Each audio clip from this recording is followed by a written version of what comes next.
got bad thoughts that make my mind scared. Hold me hostage and they don't fight fair. Who gon' pray for me and wipe on my tears? Who gon' save me if you not right here? Move this darkness and make my sight clear. Take me your way cause I don't like here. Ghosts of my past, they feeling the night air. Wake me up, I'm trapped in my nightmares.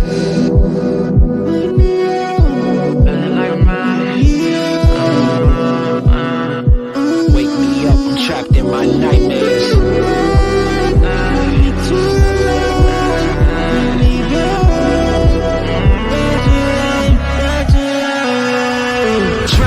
Drowning, I'm off the deep end. Apparitions of all my demons. All my thoughts are committing treason. All alone, who gon' hear me screaming?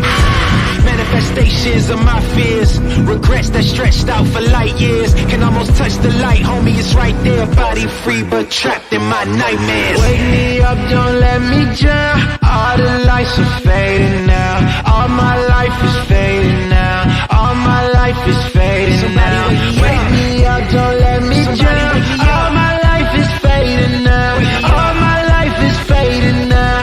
Body free but trapped in my nightmares.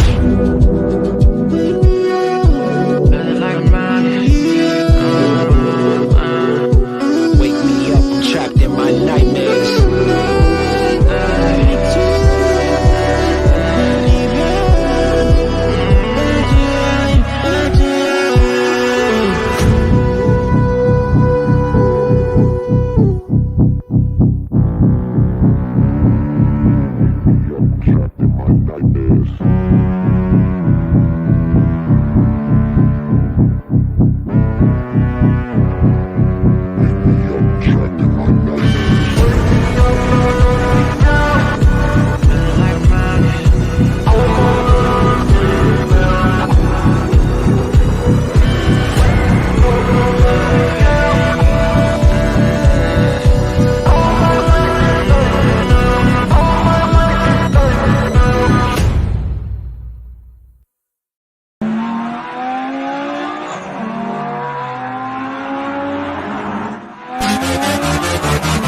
In the building, nigga.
Hey guys, y'all know I had to be extra. You know, y'all know me. I hope y'all like the intro. You know, I have to do my little sprinkle my little petty red on there a little bit. How y'all feeling tonight? Everybody come on mute. Okay.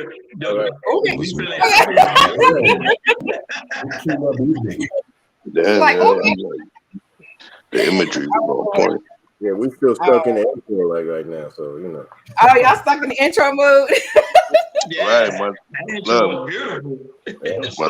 7-year-old started dancing. I'm like, damn, okay. Oh, I was popping locking back here too. So what I want to do is I'm going to go around and everybody's going to introduce themselves, shout out your channels or on your podcast or whatever that you're doing in the community. So we're going to start with Ronnie at the top and go on around. So you guys already know I'm co-host of Chaos Culture Radio. You already know I'm one of the co-hosts of Chaos Culture Radio. Shout out to my man Prince Hakeem. He's on the panel, so you gonna introduce himself. But thank you, Realistic, for having me here. You know, I love to be around, of course, beautiful women like yourself, and we're just gonna have a good time. Let's get it.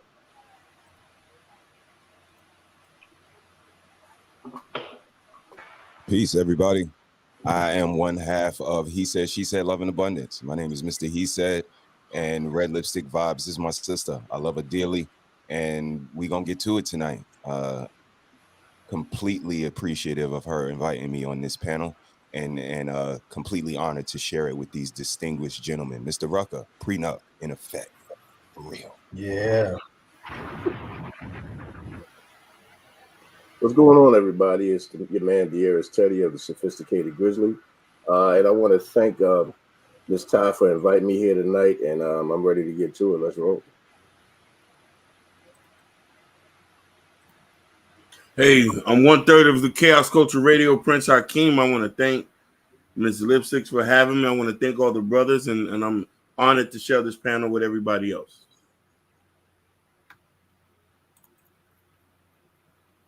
Steph, where you go? You on mute. That's my trademark. What's going on right now? Got a little setup situation going on, but it's your boy Chef. I'm on Chef Chapino. We talk about everything you want to talk about, plus the things you don't. So come through for a few nights of intellectual debauchery. But I appreciate for letting me through to talk my talk. You may not see me on camera a little bit, but I'll be back on fresh and wavy for you. Hi. Glad to be on this show. My name is Mr. Rucker, aka the Prenup Guy. So yeah, tonight I'll be mentioning prenup a few different times. If you know me, that's all I really talk about. And I'm here to make fun of the culture and set the record straight about everything getting back to normalcy. At least try to, at least. So again, glad to be here with everybody. You know what? I'm going to say alimony every time you say prenup. Okay. It's going to be that kind of night. Yes. So I've been listening to a lot of these panels, especially in the past couple of weeks. I've been seeing a lot of lack of accountability talk. And every time I see a panel with women and men on there, and the conversation is about the women, it always turns into, well, what about the men? So we're going to talk about what does accountability, world class, you in the chat, you supposed to be up here. Don't play with me, okay? Bring yourself here. I know where you at, okay? Don't let me find you. And, okay, anyway. So tonight we're going to talk about, accountability for men, and we're going to talk about a few things that I see a lot of times the conversation is on the women about certain things. And somebody got me. I don't know, is it me or what? I think it's you, Tasha. It's like an echo every time I say something. Go on mute for a minute, Teddy. Okay. Hello. Yep, it's you, Teddy. You may have to turn it down or something. The women always say, well, what about the man in that certain situation? The other night I was on the panel with Ronnie and Prince Hakeem. We were talking about, you know what? We were talking, that's OG Dad, y'all. He watching, y'all. We were talking about the young lady that was caught, that got into a situation with a married man and all this, and we were talking about her in this, what was her responsibility in this situation. But the chat, all you saw was the women in the chat. But what about the man? But what about the man? I was like, child, that was getting on my nerves. Y'all know how I roll. I don't care. So everybody that is watching, make sure this is the time for you to go get your popcorn, go get your drinks. Everybody on the panel, get your drink on, get the ice ready, fix your mics, your sound and all that, because now it's time to share and like the screen. Y'all know I like to be extra. So here we go. Yo, crank that volume, turn it way up. Get your weapon, get your blade out. Damage, then you gon' pay up. Yo, crank that volume, turn it way up. Get your weapon, get your blade out. Damage, then you gon' pay up. Yo, crank that volume, turn it way up. Get your weapon, get your blade out. Damage, then you gon' pay up. Yo, crank that volume, turn it way up. Turn it way up. Turn it way up. Crank that volume, turn it way up. Way up.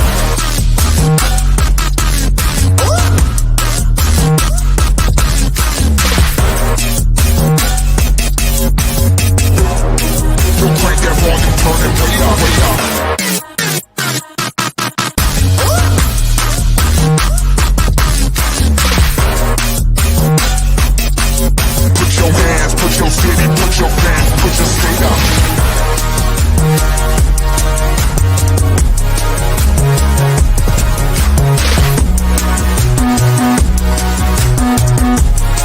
Yo, crank that volume, turn it way up, way up, way up.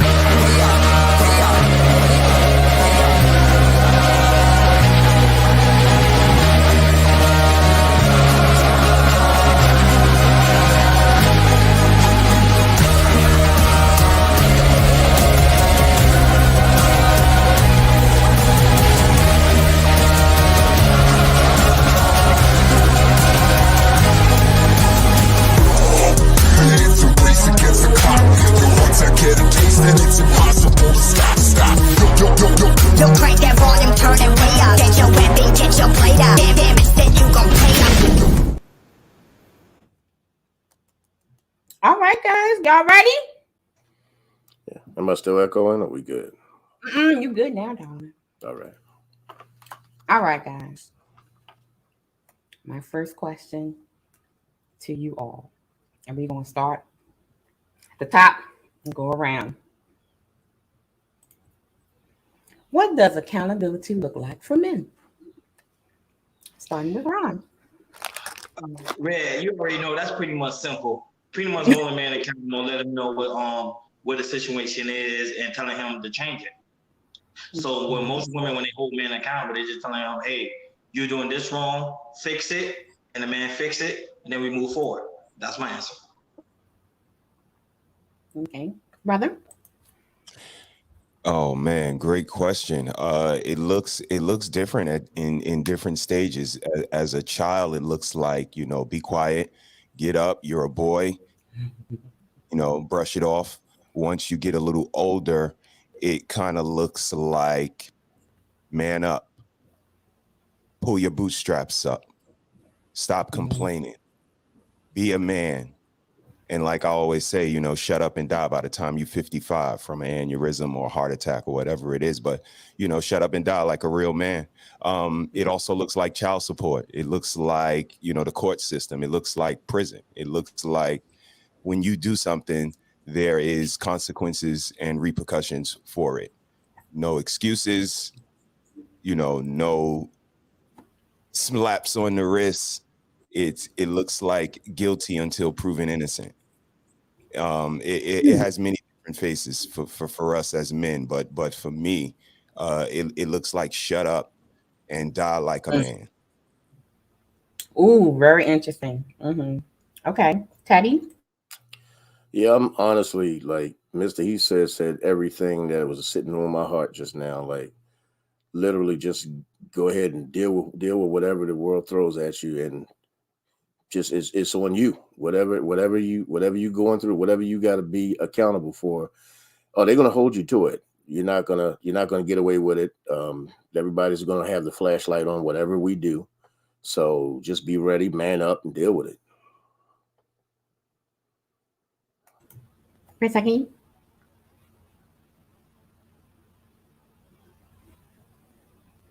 You on mute? I want to say a Tribe Called Harris was dead on what he was speaking about. You are guilty before proven innocent. already as a black man in America. I had caught my first case at 17. I didn't even do the case. I couldn't even plead, and I had to plead guilty automatically. So I think black men take accountability automatically. It's just that a lot of us just don't complain about it. You know what I mean? The ones who do talk about it are at the point of frustration. So, you know what I mean? We know what accountability looks like. It's just the ones who displays it. Shaf, are you there? Yep, I'm here. Okay. So what does accountability look like to me? I'm going to keep it as simple as possible. It's the ability to take account. It's literally the ability to take account. It's literally the ability to take what's called external inventory on yourself, on what you do or what you don't do. Pretty much. You know what I'm saying? Grown folks, I don't want to get too deep into it, but grown folks pay for that. One of those people that we pay is an accountant. They take an account for our spending and they reveal it to us. They showing us an inventory of our spending and they let us know what it is. They give us a budget. They tell us, do this, do that. You did too much of this. You did too much of that. That's a natural capability that each of us as humans should have, although many of us lack that. But it's literally accountability is the ability to take inventory on what you've done, what you haven't done, what you have and what you don't have. Okay. Rena? Well, what does accountability look like for men? Well, it looks like you got to realize that you, as a man, especially a man of color, you're going to be somebody's bad guy. Somebody's going to hate you just because you're born, the way you look. It is what it is. Now, if you even trying to start a family, or even if you have a family, you're accountable for these people. Even though you have a quote-unquote partner, but those things changes, especially when the times get rough. You're accountable for the times getting rough. You're accountable for if something goes wrong. You are responsible for that. Whether you're equipped for it or not, you got to figure it out. If you don't, you're going to be the bad guy. So you're just going to accept all these things that come to you, either if it's fair or not. You just got to be accountable for it and just accept that's part of life. But the pro thing about that, though, if you do accept accountability with everything and everybody, you don't have to put up with a lot of shit, too. You have to remind them sometimes, since I took accountability for everything, I don't have to put up with anybody's stuff. So that's a nice thing about it. So, I mean, I like all your responses, and they seem to be on, however, in these YouTube spaces, we always hear the term or the saying from the hyenas that men don't take their accountability in the chaos of the community, or so. What does that look like? What does that look like on the men's side? When we have all these talking points, when we're talking about the women being hyenas, the women being not submissive, the women being masculine, the women being ratchet, thoughts, hoes, baby mamas, and all that. The women are, they don't like the fact that you're putting all the blame on them. And it seems like you guys are not taking any accountability for what's going on in the community. What does that look like? Let's start from the bottom. Chef? Don't call me a bottom, damn it. Pause. Yeah. So let me the bottom view is the number one. You know that, right? Right. From the mud. Okay. But here's where I think the major conundrum comes in. Some of these messages are not necessarily messages historically that women would have heard, except for the advent of the information age. And I'll explain. There's certain kind of lessons that the aunties, mama, granny would give to the little girls about protecting their feminine wiles. There's certain things they would teach them at a young age, those special lessons, because they understood that there was a level of shame that people would face within the community. And one of the levels of shame for a woman would be what would be considered a lack of chastity or purity, right? Another level of shame for a man would be his inability to sustain, support himself, and thus procreate and support a family, right? Those are the types of shame that men elicited on their sons, making it tough on them. If you've seen the movie 300, sending the boys out into the wilderness in order to come back with a slaughtered beast on their back, right? Those are the lessons we deliver to men. In the whole situation with KS, rest in peace, people, or the ladies, the sisters, the flowers, actually got to hear the messages that men were giving each other. Were the messages saying that women are horrible? No. The message was speaking as to the type of women that would be the most optimal to select within specific subset of situations. One being procreating and creating a successful family. You follow? So literally, some of those messages are not necessarily saying that women were bad. It was more so men speaking to each other within the lessons that men have to give men in terms of the type of women that would work for them optimally, because we have the burden of performance throughout the world. Anybody else? Oh, is it free for all? Or I thought you were taking orders. It doesn't really matter. Free for all. Anybody can jump in. Okay, the situation here. Let's say men do hold women accountable most of the time. However, women are ashamed to hold their own accountability because of the simple fact they don't want to look quote unquote childish, because women don't like to be proven wrong, and when they are wrong, they shut the hell up. But majority of the time, women always got in their mind they want to be right. So that's why men in these spaces always try to hold women accountable. We try to hold women accountable, but the aspect is their ego is the one that's stopping them from receiving that accountability, if you get my drift. Yeah, I agree with both the brothers so far. And for me, my standpoint is that we just in neutral now, because the car was in drive in the 80s and in the 90s. Like I always allude to, sis, Mr. Butler told us the hunt is on and we were to pray. And everybody's been telling us everything ever since. Pick up your pants, raise your kids, stop going to jail, get a job, get your education. And we've done that. But now the car has, stopped at black women, and we've put it in neutral and said, we're going to chill here for a minute and we're going to let them know about their behavior. And they do not want the car to stay in neutral. They will do anything. They will try to shame us. They will try to use insults, guilt, the need to be right for us to nothing to see here, move along. But all we saying is you guys don't get to dictate when the car moves. Modern women and simps don't get to tell us to move along. We will move along when we want to. Until then, sit here, listen to the information that is being dispensed. If you agree, comply. If it don't apply, let it fly. Yes. Thanks for helping with the sound effects, brother. I'm gonna need that hellfire in the mouth a lot tonight. Okay. Anybody else? Go ahead. I wanted to say, me and my brother, we always talk about this, and I say, a lot of this is barbershop talk now coming out to the light. You feel me? Men have been talking like this for a long time in our own safe spaces. And then we, out of frustration, it's starting to come out. But here's the issue.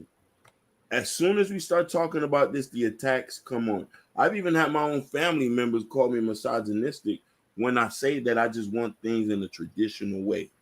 Or even people who I was just dealing with. So it just even times me and my co-host here, we chose not to talk about certain topics to not get people mad. You know what I mean? Because the backlash was so real and so thick that we was like, okay, we could talk the truth, but how many people are going to willing to hear it? Because they're going to try to beat us beating mad about this stuff. And that's what they're talking about. Accountability has to work both ways. But when one group is constantly being blamed for everything, we're blamed for the violence in the hood, we're blamed for single parent homes, we're blamed for not making enough money, when not understanding there's multi layers to a lot of these situations, and understanding if we're going to come work as people together to solve the issue. And that's the thing, a lot of finger pointing and not a lot of solution based situation. Damn. Yeah, I agree, my brother. I'm looking at it. I'm trying to find a time when men were not held accountable, because I mean, that's what they say these panels and stuff. Men have been held accountable for any and every single thing. We're accountable for building the world. We're accountable for destroying the world. We're accountable for any and everything that ever happens on this planet.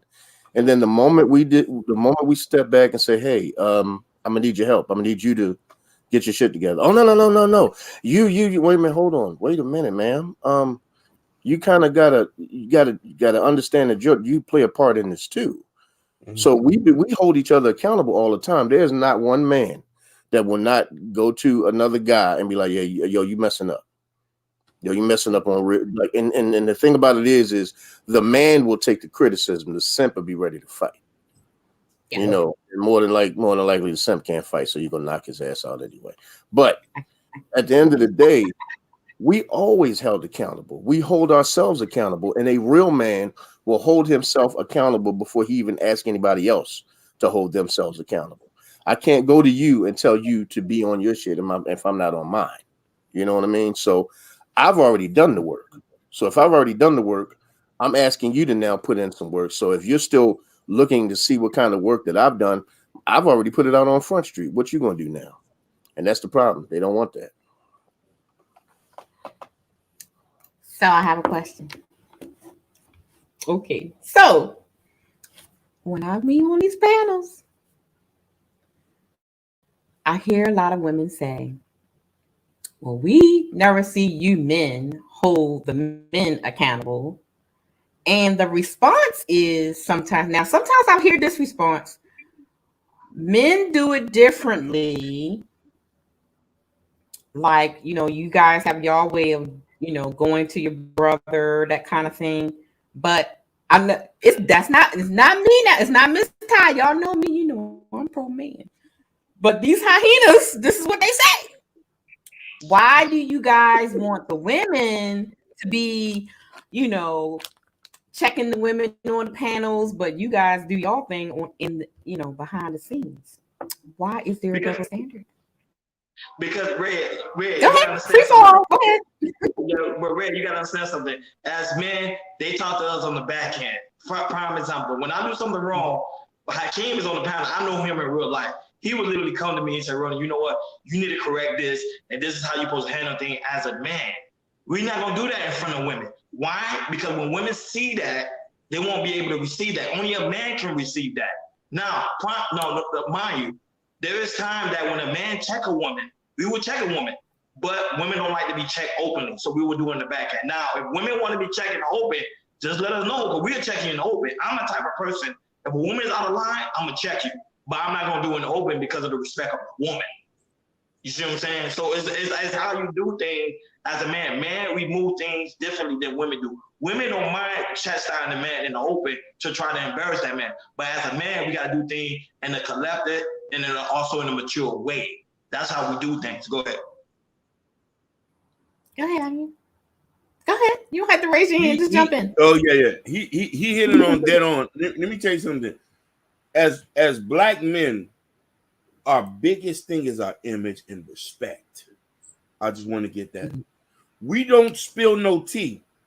It's a lot of crying, a lot of face slaps that get done behind closed doors. That's not no woman's business. And this is that's the difference between us. Men get checked every single day. Brothers, uncles, the barber, the pastor. Ain't no business of what I'm checking him. A lot of fists get thrown. And we cry about it. We love on it. and we work at it behind closed doors. The problem is women want things to be displayed out in the open. It's not for everybody to see. And this is the thing that we try to teach everybody in general. Keep your family business in the house. I've stopped talking to people who have, the only time we check men in public, if the act is heinous, then we start whipping some butt. But let me tell you something. I've stopped talking to personal friends who have done some things I did not like, but I don't go spread it on Facebook. I don't go put it on Instagram. I don't go spread it around tech about. That's just the level of respect we have for our men in general. You're exactly right about that, man. Yeah. Before you say anything, that question is the exact thing that I've been getting all day. That question right there. Good. Answer that question. I mean, go ahead, brother. I'm sorry. The is easy, and it's all about control. That's I'm gonna get to that in a second. But see, here's the thing. For the first part is that we have brothers that say, "Yo, man, don't treat her like that. You're not treating a young lady right." That's male accountability. We also have fellas in the neighborhood that go, "Man, you better hold on to that one. You better treat her right, or somebody gonna come scoop her up." And even better, we got fathers. When we have a pretty daughter, you know what other fellas tell us? They say, "Yo, man, you better have a shotgun." So the emphasis again falls back on us as men. And those are the polite ways of displaying that accountability. For the fellas on this panel, when they came in, they started building on Dr. Umar and his school, and they just immediately started building. My wife pointed it out to me. She said, "Look at those fellas. They immediately jumped in the back and started building. If that was us ladies, we'd be talking about her hair. Oh, you are so pretty." And it would have been a whole lot of other shit other than what the fellas jumped in and started building and started doing. And finally, again, to this comment, it's all about control. Like I said, they tell us to move the car along. They do it like this. You're not holding accountability the way I want to see it. I want to see you guys pull men to the front and then women to the back. And I want you guys to go off screen and on screen. That's all control. That's all tactics. They don't get to tell us how we perform the way we perform. And if we fall into that trap, if you spend a half an hour thinking about that question, trying to answer it, no, this is what we do, young lady. If you don't agree, here's what you can do. You can exit and go somewhere where you do agree with the way they are holding each other accountable individually. Until then, keep it pushing, baby girl, because we don't do that over here. Men are men over here, and women are women over here. Yeah. Exactly, brother. Like for me, honestly, women need to understand we're not a minstrel show. Thank you. Yes. This is not who we are as men. And when I'm not talking about, you said minstrel or menstrual? We're not that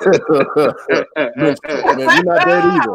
We damn sure ain't that one either. Yep. But honestly, we're not a damn clown show.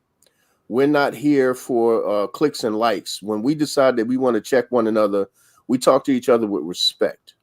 And one of the best ways to respect each other is to not put it out there in the air for everybody else to see it. It's not for everybody's consumption. It's for me and my brother or me and my brothers to actually get together, talk about it, and then be about it. But it's not for you to watch it and get into it. It's not entertainment. It is not entertaining for me to watch another man have to check another man. That's not entertaining for me. It's not entertaining for me to watch a woman have to check another woman. But if the checking is necessary, it's just necessary. But it's not for everybody to see. It's not a show.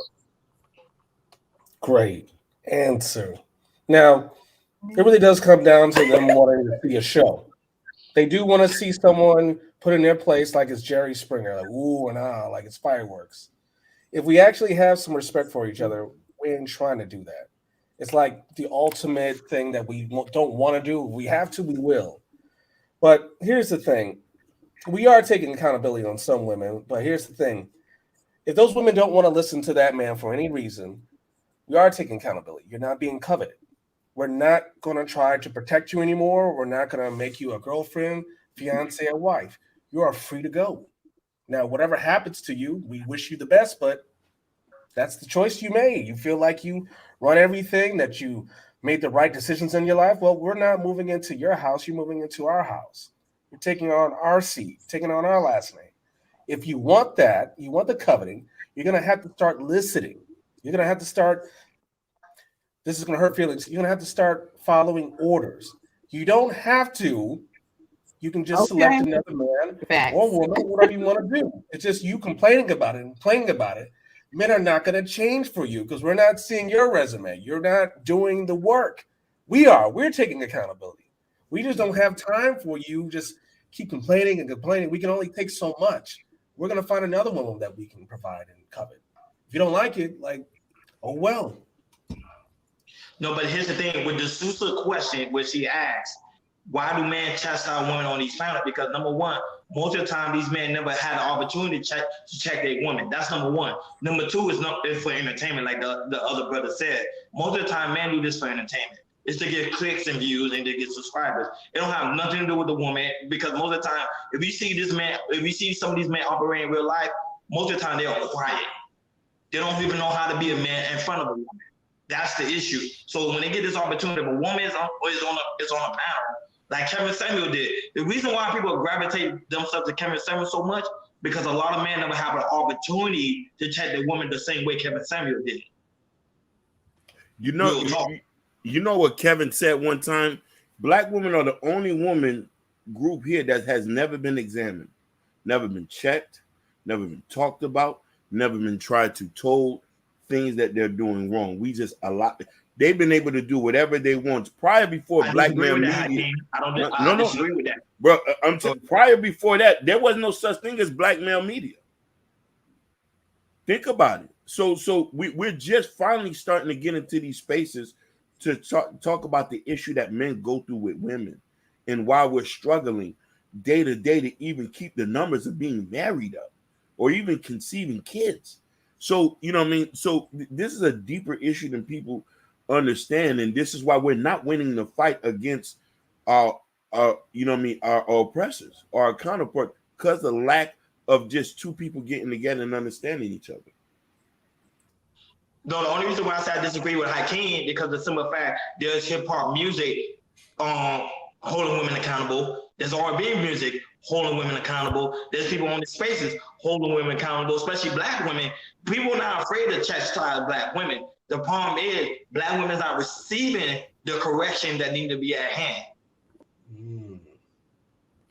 So how can they receive it? Because it looks like, we're just being combative. We look like, oh, you're just trying to hurt. We're trying to hurt them and stuff. They always take it as we're doing an extreme just by telling them, hey, you're doing too much. Why do they take it to that step where you just tell them, hey, just calm down? Like, it's like they take everything as an insult. But here's the thing. No prenup. That's the problem. The fathers are the one that is developing these type of women. It's the fathers, because the father, when a baby girl do something wrong, the father say don't worry about it. But when a baby boy do something wrong, we want to get the belt. That's the problem. The women are not being held accountable since young. So when they get of age, when they get up their adolescence, about the age of 25 to 30, they're already set in their way and say, it's not you to tell me what to do, because my father told me everything I did was right. I don't agree. I don't disagree with what you guys are saying. I do believe that both of the universes of communication you have right now, there's a bridge, right? So let's say this. Within the situation of these YouTube spaces, there's different reasons that we allow certain types of stimulus. So let's call it, we all have our inlet and we all have our outlet, right? Let's start with the outlet first. You had a stressful day at work. Your boss pissed you off. Your boss is about maybe 14 inches shorter than you, but talk to you like you were 24 inches shorter than him. You could crush him. There's unfairness going on. You don't feel you're getting paid your due, and you're doing all of this, and then you got to go home, and your old lady's not giving you, let's say, the modicum of respect you feel you deserve. And on your way home, you throw on some hip hop, you throw on some Tupac, you throw on some gangster rap. Some ghetto boys. Cuss, and you scream, and you say what you do. Some of our outlets is punching the steering wheel. Some of our healthy outlets is going to the gym. That's an outlet. Because we understand there's a release for the everyday stimulus of life, right? because we have the burden of performance as men. But now let's move it to the inlet. The inlet is something different. The inlet, that's us on Sundays, going to get the word, going to get a refreshment of our soul, getting a word from somebody who is a proxy of God to share God's message with us, to refresh and cleanse our souls, right? So we all have the outlet and the inlets. What I do believe is there's times where some of our brothers, and just like some of our sisters that go to some of the sisters' platforms or arenas, there's times where they feel a lot, and they feel a lot within the quasi-sexual dynamic of life, and they want to hear that stuff. They want to hear it. They want to hear it. They want to feel that they're not the only person that feels that way. They want to feel supported. And the beauty of it is somebody who's responsible with the message, they want to hear the science that person brings to it, so they understand I'm not just crazy for feeling the way that I'm feeling. Right. So these spaces can be important, but then sometimes those spaces tend to be outlet spaces where the people that have gone through it get to just rage. Yeah. So we have to understand these things are necessary. It's the inlets and the outlets. But when we enter these rooms, because as intentional people, we have to choose our room. We have to do our due diligence and understanding the type of room we're walking into. Amen. The chat, Lord. Okay. Yeah, That's spicy over here. Okay. Yeah, boy. Let's get it out the chat. I mean, look, what you did, Red, it's your fault. We were Boy, they about to come after us, man. As we're doing pretty good. We're 42 minutes in already, so it's to be expected. I mean, we still good. Yeah, we doing good. Just an hour. Okay. All right, guys. Mm-hmm.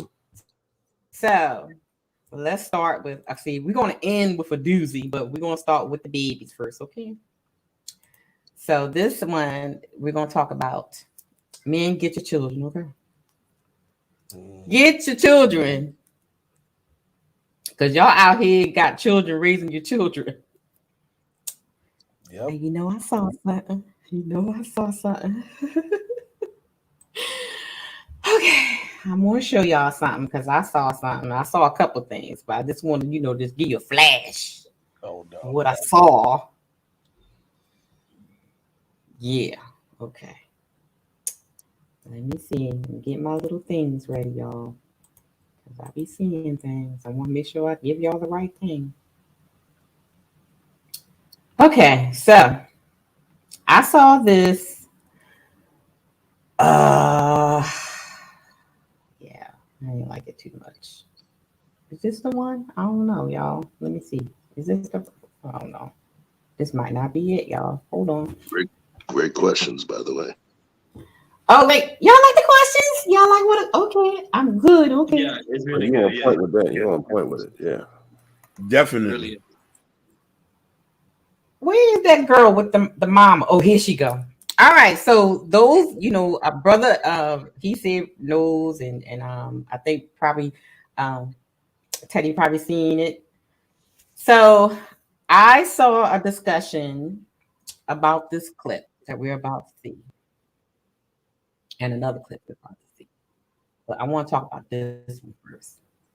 Because when I saw the clip on Instagram, every comment, I would say every other comment from the women were, well, why is everybody blaming it on the mama? Where is the daddy? Nothing. They go there to get babysit for 8 hours and come home. Nichelle Watkins is exhausted. I feel like they don't care. It's not their children. They don't care. After years of pleading for help from Baltimore City Public Schools. Look around. I'm in public housing. I can't afford no $1,000 tutor from Sylvan. But that's what he needs. A tutor. How was your school day? Pretty good. Her son is in 4th grade at Johnston Square Elementary. For years, she says she's been trying to get the school system to hold her son back, give him time to learn the material, instead of just pushing him through the grades. 5 months ago, in October, she even wrote Project Baltimore asking for help, saying her son is not getting the education he needs. He can't read. He's in the 4th grade. How is he supposed to be productive if he can't read? Baltimore City is facing a devastating reality as Then, Watkins saw this Project Baltimore story Monday night, confirming what she already knew. When I seen the name Johnston Square on there, I knew what I was doing and what I was saying was absolutely correct. That's terrible. Okay. So here was my comment. My comment was, why are you just leaving up to the school system to teach your child? Before Mr. Taylor was born, I was reading to him. He was listening to Beethoven in the womb. That's why he knows how to play piano now. So why are we leaving it up to other people to raise our children? You don't check homework. You don't do any type of assignments with them. So you pretty much know where my comment was going. However, when I was reading through the comments, I saw a lot of women saying, where is the accountability for this situation on the father? Let's start from the top and go around. Brother, can you take control? Because I'm starting to feel lightheaded. I got you, sis. I got you. What you got? What you got, Ronnie? I thought Hakeem was gonna go first, but anyhow, this is my thoughts. The women in the comment section, they're all right. Where's the father? That's number one. Number two, women gotta stop having kids by men that don't want to be in their kids' life. Number three, you gotta go deep. You gotta go deep into the picture. Was she the one that kicked the father out, or did the father automatically left? That way, you gotta really, really deep dive that situation. Now, it is true. Where is the father? Because the father is supposed to be the one that hold accountable and hold the family down. Mind you, I don't hold this woman accountable because most men will hold this woman accountable. I don't, because it makes sense. A woman can't handle this type of stress. You need a man figure that could come in with that masculinity to be able to control the whole situation and to guide the situation. Now, if a man is, let's say the man is which the man is supposed to be, is the man supposed to be the breadwinner, he was a lot of women say, you know what, you can stay at home, mentor the child, teach the child, because I really personally believe women are the first teacher on the earth because women are supposed to educate the child. So educate the children while I go in there and get the bag and bring it home to you. But the good question is, where is the father? And most of the time, I'm gonna be honest with you, sometimes the women kick them out.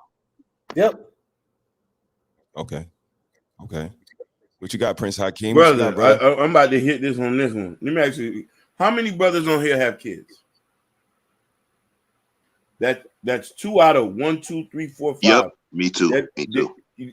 There's a point I'm trying to get. We go to blackdemographics.com. Majority black men do not have kids. So, okay, let's take that into account. Who are these ladies having kids with? There's another thing. Who are these ladies having kids with? One thing I learned a long time, people date who are in a socio-economic situation. If you in the hood, 9 out of 10 times you dating a street guy. If you got a little bit money, you dating somebody that's on your level, unless you a foolish woman. So, okay, let's take this about. Did you breed the best possible with the best possible person to get that? My mother and father been together 42 years. 42 years. I come from a 2-parent household. So we're trying to, and listen, I grew up in the ghetto, but my dad worked a regular job. My mother was a stay-at-home mom. Okay. Did you make the right choice on the person who you have a kid with? That's the only thing you can do when you in these situations. We see this in poor countries. Women who date the right man or who has a skill set she tend to going to be in a situation. Yes, we're going to blame you, miss. And why didn't you have a baby with the right person, or just not have kids at all? Damn, good question. Damn. Thank you, sir. Yeah. What you got, my brother? So I have to agree with my man Ronnie Ron. Yeah, men definitely have to be, you know, accountable in a certain way, somewhat. But what I do have to say is this: how can you blame somebody that's not there? I mean, you know, no, I mean, because you're going to blame the man who was never around for the education of the kid that you're around every day. And you're blaming the school. Next thing you know, you're going to blame their grandparents. Next thing you know, you're going to blame the kids on the playground. When do you say, you know what? I can write a letter to the school. How about if I write a letter to see if my son can read it? How about if I actually sit down and show my son See Cat Run, Cat in the Hat, all of these different things that you can actually, how about you read them the Scarlet Pimpernel? I mean, teach these kids. Well, if you know they're not getting the education at school, then take charge. But stop blaming everybody else, because the only thing you look like is a whiner. You look foolish because the dad ain't there. He ain't coming. So now what? The kid's supposed to just be stupid because he's not coming? So that, ma'am, at that point, yes, he should be there for your kid. But once again, like my man said, did you kick him out? Did you run him away? Or was he an irresponsible jackass, which also falls on you because you popped your legs open to an irresponsible jackass? So at the end of the day, this is on you. Teach that baby how to read. If he has a learning disability, there are places that you can take him to get him tested for free.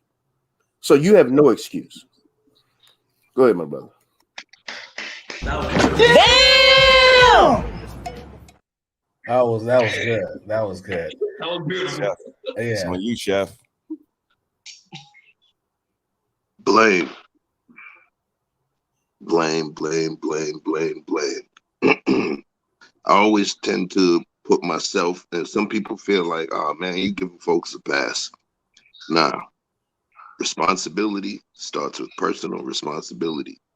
The moment that I start to blame someone's absence for a lack within my social periphery, what I'm doing is I'm speaking to my own personal lacking, and I'm putting responsibility on somebody else's shoulders that they should have been there to provide that thing that I lack, as opposed to me being responsible enough to procure that myself or get myself to a right place.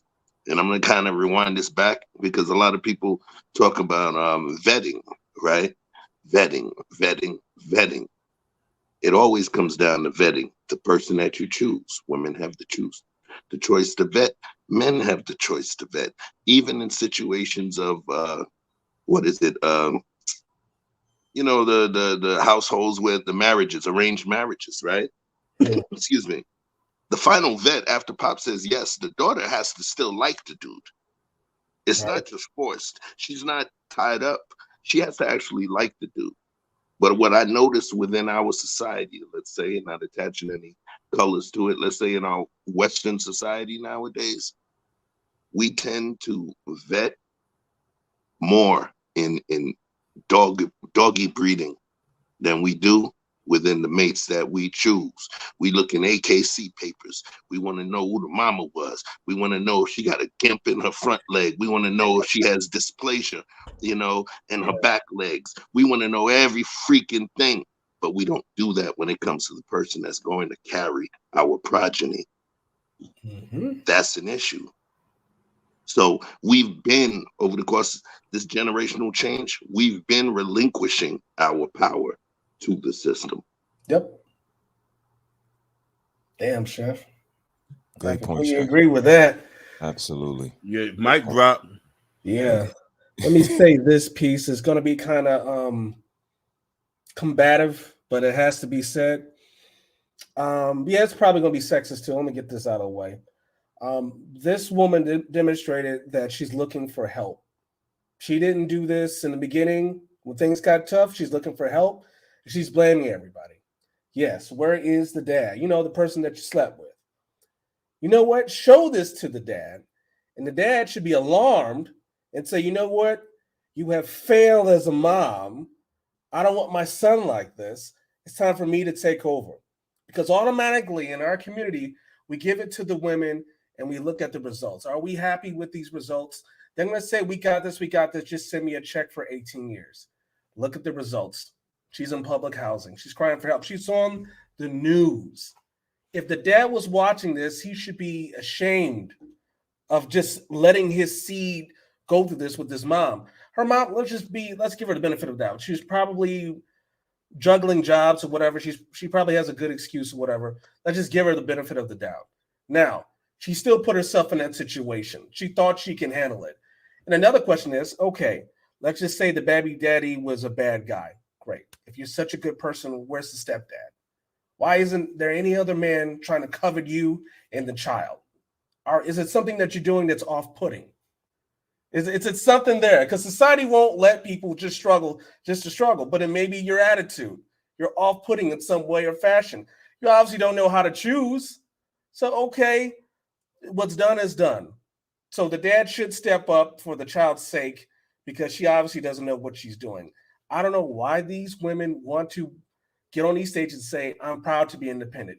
It's like you're choosing poverty. You're choosing to struggle.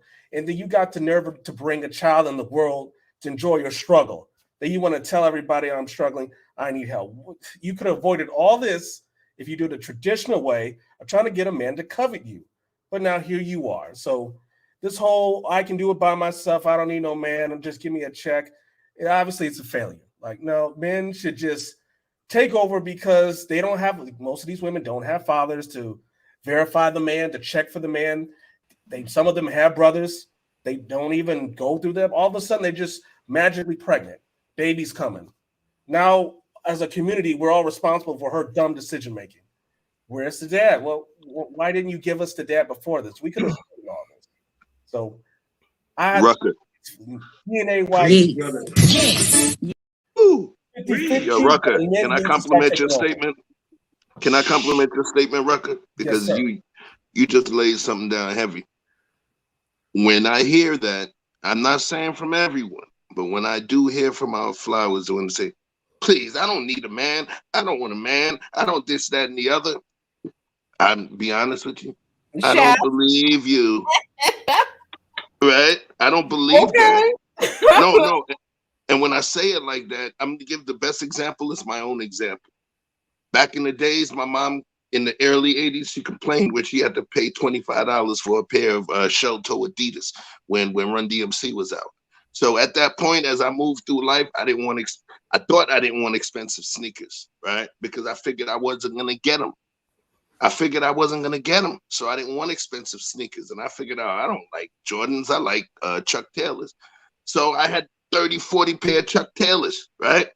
And then I hit 39, 40 years old, and I got my first pair of Jordans. After that, I have 40 pair of Jordans, retros, and I had the money to get the expensive ones, dead stock and all of that. And I started to realize it was like, damn, sometimes we call it stock syndrome. Sometimes the things that we lack, we begin to think that we don't want them. But that's a psychological defense mechanism because we feel that we either can't get them or we don't deserve them. I forgot about Jordans because at one point I made myself think I ain't like them shit. Until one day I saw a pair I liked and I was like, damn, I always liked them and I got a whole bunch. But I do believe that our inability to attain something or our lack inability to attain something can sometimes put us in a psychological point where we say, man, I don't want that shit. When deep down you really do want it. But Chef, here's the problem. The problem is if the father was aware of what's going on, even if the woman kicked him out, let's say the woman kicked him out, it's his responsibility to say, you know what, I don't care what the woman is. I think that's my child, he's struggling. I need to do whatever it takes to get in my child's life and make sure he succeeds in education. We should not wait on a woman to make the woman make the final decision. As a man, it's your job to make the final say so. Absolutely. What does that look like? when we're not cohabiting with that person. I'm not challenging you. I'm just wondering, what would it look like when you're not currently cohabiting with that person? You know, life happens, things happen. She don't like the way your feet smell. You know, she snores, whatever the case may be, right? So when you guys are not cohabiting at this point, what does that look like in terms of you exhibiting that manly power within what signifies as her household? On the court. Let's welcome C-SPAN to the panel. Hey. Shout out to C-SPAN. What's going on, gentlemen? Peace, peace, peace. I'm here. I'm in the dark. Yep. Yes, you got it. Okay, I hear you. I hear you. You feeling better? Yeah, I'm good. I'm good. Sorry for my tardiness, but no excuses. I had some family stuff, but I'm here, gentlemen. I'm here. Can y'all hear me okay? Great. Man, thanks for joining us. We had a few interesting chime-ins, and Prince Hakeem, I seen you simmering up there, and then Teddy, you could go after him. But I want to grab a few of these comments. We got Cheryl. Cheryl, she said, it's both of the parents' responsibility, but the one that is present should have started from the beginning with the child's education. The Sosa also checked in. She said the separation is with your wife. You're still both responsible for the children. It doesn't matter if she kicked him out or not. And DJ Trump 38 said it does take a village to raise a child. However, the village starts with the mom and dad. If the dad isn't there, then the mom must step up and make sure the child gets the best education possible. What do you think about that, Prince Hakeem? And then we go with you. I think it's 100% fact. It takes a village to takes a child. Even in my life, I have very influential men who stopped me from doing certain things. Like I mentioned to you, I grew up in a 2-family household. I have my brother's been married, my cousin's been married, my sisters are married. Now, here's the funny thing is, I'm a regular guy like y'all. I was a Pokemon watching regular dork type dude. I got into the streets so I can be able to get women. I'm very transparent about that. I did not know how to talk to women. And the simple thing, because you want to attract women a certain kind of way, and this is what, but you need other people to stop you, to tell you to love yourself. And I think that there's a lot of parents who don't know how to educate their kids on loving themselves, understand that not to be a sexual deviant, because this sexual deviancy runs rampant in our neighborhood, runs rampant. We don't show no discretion when we meet people. Sometimes you meet a girl tomorrow, she's giving you head in the back seat of the car. She's not even asking you to put out, she ain't even asking you to put a condom on, depending on who you are. So I'm telling you, this is something I seen for myself in the streets. I'm not talking about the upper echelon of black people, because we all know there's certain levels, different levels of black people. And I need people to understand that. You got the educated black folks, the bourgeoisies, and you got the rest of us. I'm talking about the guys who work at Jiffy Lube, Winn-Dixie Warehouse, Crick, work at the garbage company, and we dealing with the whole mess of us. We got the older guys who's dealing with younger women, who's courting these younger girls, and it's just a lot of things that just we need to start to teach our kids at a younger age. I wish now mind you, there's a point, and I'm gonna get off this. My parents are foreigners, so there was a lot of things they couldn't explain to me about this American lifestyle that I had to learn from other people.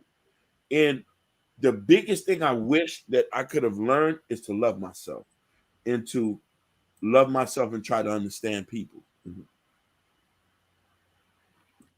We're going to give a shout out to New Jordan Era for the $5 super chat. Came in to show some support. Shout out to the brothers on the panel. You just forgot a girl up here, don't you? Okay. Shout out to the girl on the panel too. I smoked them out, but I was talking about them Jordans. I was talking about them Jordan Red. Yeah.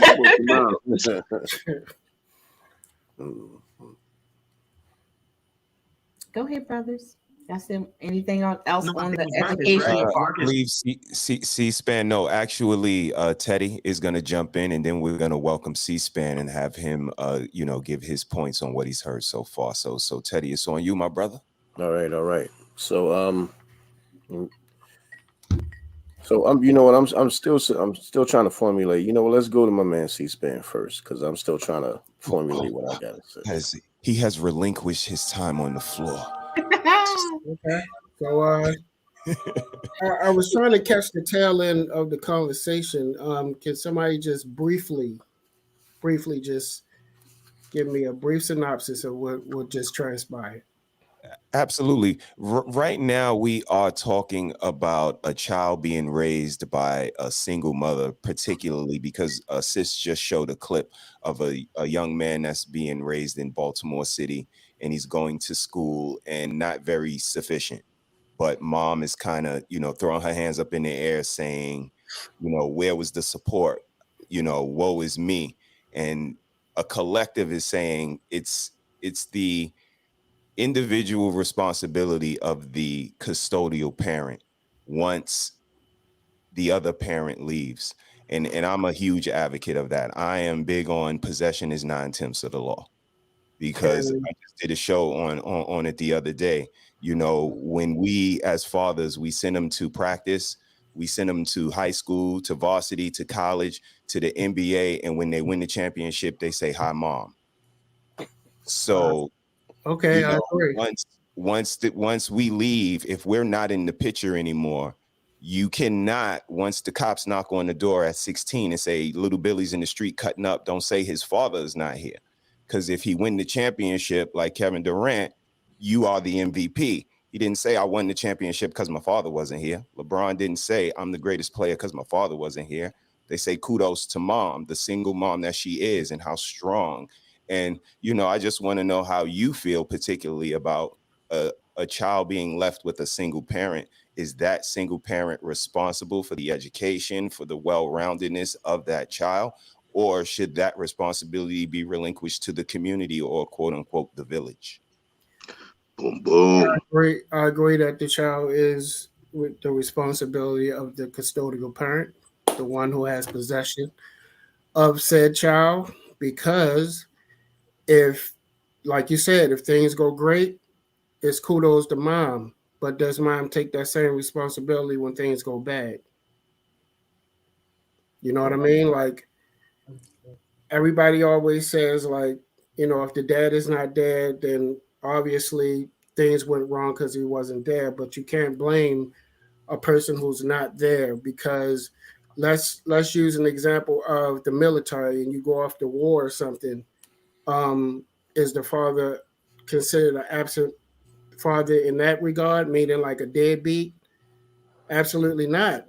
So if he dies or anything like that, you still have to continue on. So based on your choices, if you choose a man that is not going to be there, that's on you. Like, you have to vet the person that you choose very carefully, and if it doesn't work out, then it's on you. So you have to raise the child. Simple as that.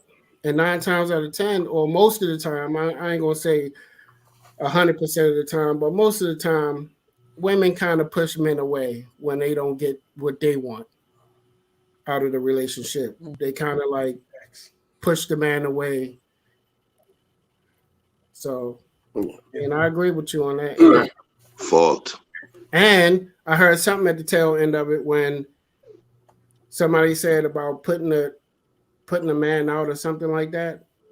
My thing is, or a man living with a woman, you should have your own. You shouldn't be living with a woman first and foremost. You should have your own stuff before you even get with a woman. So because women are emotional in that regard, so they will put your ass out on the street. 9 times out of 10, a man won't do that.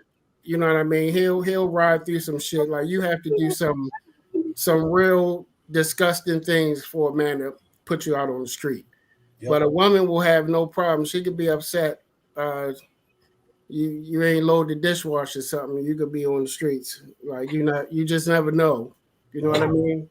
So I suggest you have your own and not even, have the responsibility of living with a woman and her dictating your moves like that. Fault. Right. Let's talk about fault, though. You know what I'm saying? Because I think that's one of the contentious issues that is coming up within the men and the women. Is people are thinking that we're assigning fault, right?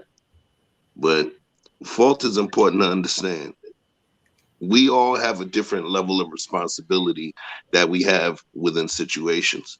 You know, in a restaurant, if there's lemonade in your rice, that means that the server, that means the server carried it incorrectly and spilled lemonade in your rice. If you ain't getting no rice when you ordered it, it was the server. If your steak was cold, it was the expediter because they didn't go and move your stuff out. If the steak was made medium rare when you wanted it medium well, then it was the chef that prepared it. So there's always going to be ways that we can assign guilt or assign culpability or fault within certain situations, right?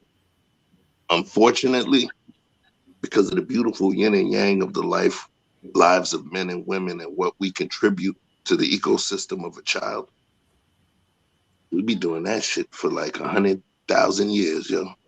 100,000 years, because some of it is admitting what we do, some is admitting what we don't do, and some is admitting what we are unable to do, and then we end up blaming the people that can but are not there.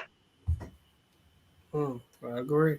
I think fault is one of those things, though. Like, it's not because men, I would say, we take responsibility. We fall short a lot, but everybody makes sure that we take responsibility for our faults. Yeah. Now on the other side, that's not so much. So women are given lots of leeway in terms of culpability and accountability and all those types of things. So it's harder for them to like escape accountability a lot because it's not required as much. Yeah. They have plenty of safety nets that they can fall under if things don't go right in their lives. So it's harder for them to say, I'm at fault for this, because it's easy to just push the blame when things don't go your way. But we don't have that. If something fails with us, we just out there. Like, nobody is holding our hand. Nobody gives a good goddamn. Yeah. Let's be real. And I'm gonna be honest with you, a lot, and what's lost in this a lot of the times is, we're talking about who's to blame. At the end of the day, does anybody think about this child?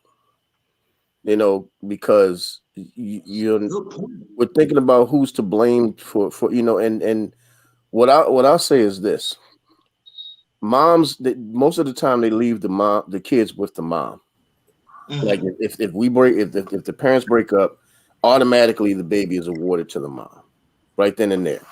So with that supposed maternal instinct, you didn't think that I needed to do what I need to do to make sure my baby's okay? Because we're talking about blame here, blame there, this, that, and the third. At the end of the day, baby, you got to think about that child. Like you can't worry about what the city do, what the man do, what the grandparents do. It ain't got a damn thing to do with it, with anybody doing except the person sitting in front of that baby's face every day. Now, if you can't read either, then maybe you both can get something done. That might be the case. Sometimes those are the cases. But at the end of the day, once again, like I said before, it does take a village. But if the village is not available, it's going to be the party of one. And you're going to have to figure out how to make sure that child is either successful or somebody I got to watch out for knocking me over the head, stealing my shit. True indeed. True indeed. Shout out to Chaos Culture Radio for the $5 super chat. You are appreciated. Chaos. And fellas, I want you guys to let me know what you think about this comment. Most black men have a victim mentality, and it's getting ridiculous. Yes, that is true. That is true. Because the reason why, y'all might not like it, but the reason why is because most black men are raised with single parents, which is most of the time is mom. So they take on the mom's energy, they take on the mom's way. If the mom's home could sit down and always complaining and always whining, the child reciprocate that. And I would say the mom is the first teacher on the earth because the child is always with the mom 24/7 out of the day, more than the father. Now, if the two parents was there, then there's a balance. Then, if my father knows he lost a job, I know he's going to get up from his feet. The child going to see that. So, you know what? I'm not going to complain. I'm not going to have this victimhood. But the problem is, most, especially black boys, are raised with black moms by themselves. We have to change that. Go ahead, Akeem. I'm a agree and to disagree. And the only thing is, coming from a two-parent household and hanging with guys who come from a single-parent household, when you go case by case and you start to hear the stories of why this person not here, why that person not here, why this person not here, you got to understand, like, there's a whole systematic situation behind this. You feel me? Don't get me wrong. Some of these situations, and this is why it's a case-by-case situation, some people have to take accountability. And then there's sometimes these people were just not going to win. Literally is a generational curse. Generation of people in the projects. And sometimes it's kind of hard for some people to get themselves out the bootstrap. I'm not saying that's an excuse. I'm just saying that when we have to really look at it from a deeper point, and this is why as people, we need to intervene into a lot of this stuff. Because white folks, when there's an issue in their neighborhoods or they see poor white people run, they intervene to the extreme. And they stop labeling, they say, what we're going to do and fix. Why do you think a lot of stories you hear about poor white people being successful because some other rich guy took somebody's son and hired him and do this? We don't do that to our own. We only take care of our own block and say, forget the rest. Great point. Great point. Shout out to Chef. Shout out to Chef, the notorious Chef, with the $10 super chat. He says, salute to the platform, panel, and chat family. Chef, you always appreciate it. You know that, bro. Anybody can jump in, man. What do you guys think about the mentality with us black men? I'm going to be honest with you. We don't have time to be victims. We don't have the time or the luxury to be a damn victim. So, and this is not me speaking as far as being emotional, because it's not an emotional thing. It's just a logical thing. We don't have the time or the luxury, hell, even the patience half the time to be a victim, because we're not going to sit up there. First of all, how many men on this panel go whine to their homeboy? None of us. We'll go talk to him. We'll actually get out and vent. But we don't whine about nothing. We don't play the victim. We literally actually have conversations because we want solutions. Right. We're not talking about, oh, woe is me. I don't know one man. Now I don't know everybody on this panel, but I do know one brother. I've known my man C-SPAN for 32 years. And when I was on some bullshit, he would tell me I was on some bullshit. When he was on some bullshit, the exact same thing. But not one time have I ever heard him whine. He has never heard me whine about anything. And we done been through some stuff. Together and separate, we done been through a lot. But as far as whining goes, no. A whining men don't sit on platforms like this. Whining men don't create these types of things. Right. Men who are trying to move the needle forward, men who are trying to change the culture for the better, create these kinds of platforms. So I don't know what kind of whining she's hearing. I'm sorry if that's what you think we're doing, if you think we're whining, but what we're actually doing, if you would actually take a time to listen, is we're trying to find solutions. And as we find a solution, if you listen long enough, maybe you'll find a solution to whatever the problem is you may have. I was just going to touch on that. I think a lot of times when people are listening or lack of listening, they're not actually hearing what's being said. And because men actually have platforms to be heard at this particular time, the other side does not want you to speak truth and facts. So when you start to speak truth and facts and it goes against the narrative, of course you're going to sound like whining. It's just a way of shutting you up, basically. That's why I was going to say I agree and disagree in terms of how it's perceived.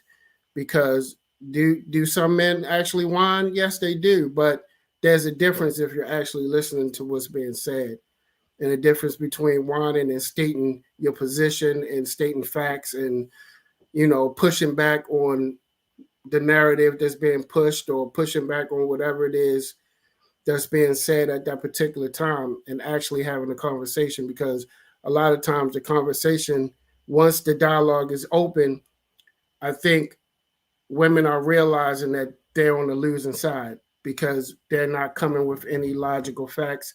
They're coming with straight fiction and emotion. So, for a lot of years, women had free reign to just say whatever they wanted to say, state all their grievances and how men are doing them. We ain't shit. We this, we that. We bad fathers. But once the statistics start coming out and the evidence is starting to show that that wasn't always the case, now it's like, okay, we didn't have the mainstream to voice what was happening, but you can't look at it as whining. It's just stating what we're actually going through as men. Because if that's the case, you can look at any movement in history as people whining. No, it's stating what's actually happening to you, and you're just voicing your opinion. So if you don't want that opposition to win, of course you're going to shame them for doing whatever it is you feel that they're doing or not doing. And that's my take on it. Understandable. I wouldn't disagree with you guys. I think that there is a thin line, between what someone may perceive as complaining and someone airing out a grievance and expressing, the way they feel and how they perceive a situation. And I think that it's Stockholm syndrome. I wouldn't disagree with her wholeheartedly, but I would say it's Stockholm syndrome. And this is America. I think everybody walks around playing the victim to an extent. Every old person, and I have this conversation with my wife, every old person that I see have a conversation is like my back. And then the other person is like, well, my knees. And it's like, well, yeah, I had that knee stuff a year ago. And it's like, okay, you win. You sicker than me. Y'all are the sickest old people I ever seen. And this is what people do, especially women. I've been hurt before and I've been cheated on. He lied to me. She's a gold digger. We all present these, sort of victim narratives. How it's perceived is, I think, really important. So what I would say is check the source. Just like, any other information we get, check the source of where it comes from of saying that we're complaining. I think it comes from, the type of source that is always going to have something to say. Again, if you are unapologetic, then they're going to say you're abusive and you're aggressive. But no, unapologetic talk just sounds different from a man. You might not have heard that before. You might have heard men backtracking. You might have heard men pulling back. You might have heard simps just talking. But some men are unapologetic. And I think that's the difference. And that's the control, that even when you speak to a woman and let them know, you're not my wife. You're not my mom. Just like they say, you're not my man. I don't got to respect you. But you see how if a man takes that approach and speaks to a woman unapologetically, now it becomes you're abusive and you don't like black women. And again, just another shame tactic. They try to umbrella everyone and adopt them into their plight. Because again, Stockholm syndrome, that's what they've learned to do. You got to get everybody on your battle cry, rally everybody into your plight. And then that's when you gain steam and momentum and you get to, have a little bit of discourse in your fight. So, fellas, look through the smoke and mirrors. And again, always check the source of where these off the wall comments come from. And then we go from there. If they come from a credible source, we give it a credible explanation. If it doesn't, then we go in a different direction. Absolutely. Shout out to Chaos Culture Radio again for the $3 super chat. I don't see anything there, just showing love. So shout out to you. for showing love to the platform. Shout out to No, everybody it's showing checking fish in. pump. Sis, how you Like feeling? Y'all around here making a sister feel rich around here. Cause you are rich. Go ahead. Boy, Mercy, keep it coming. All right, guys. We're still on the topic. Men, get your children. I saw something. So now I did see this one video of I'm quite sure maybe you guys have seen it, where the young lady had made up the young boy's face. They were like in a hotel or in her bedroom, but she put makeup on her son's face and was like, "Ooh, you so pretty," you know. I mean, he was decked out, okay. So, but I didn't have a chance. I didn't get a chance to download that one. But however, see,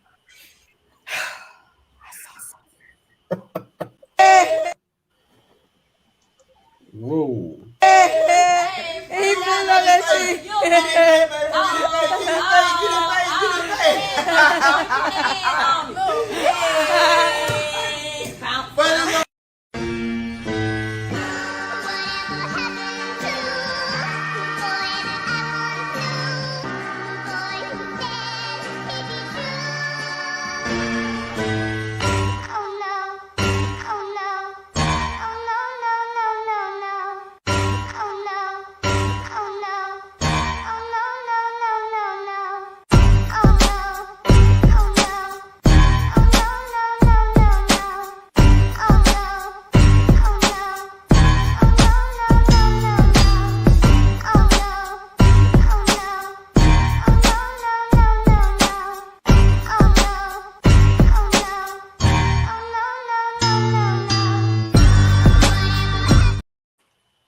Whoa. Damn. All you have to do is consider the source. That's it. There's really nothing to be said about it. That's Like, it. consider the source. Facts will always show itself. get your children. Yeah. These women are turning your little boys into girls and your girls into boys. Yeah. I mean, we can even look at the celebrities. Mm-hmm. You got Amber Rose. I don't know what she's doing.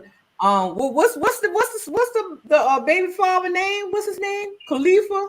Get your child. Okay, get your son. He's not. If you don't get your son, he's gonna be, sliding down a pole. He's with not. his mama. You know why? Because he's part of that. He's part of that culture that this whole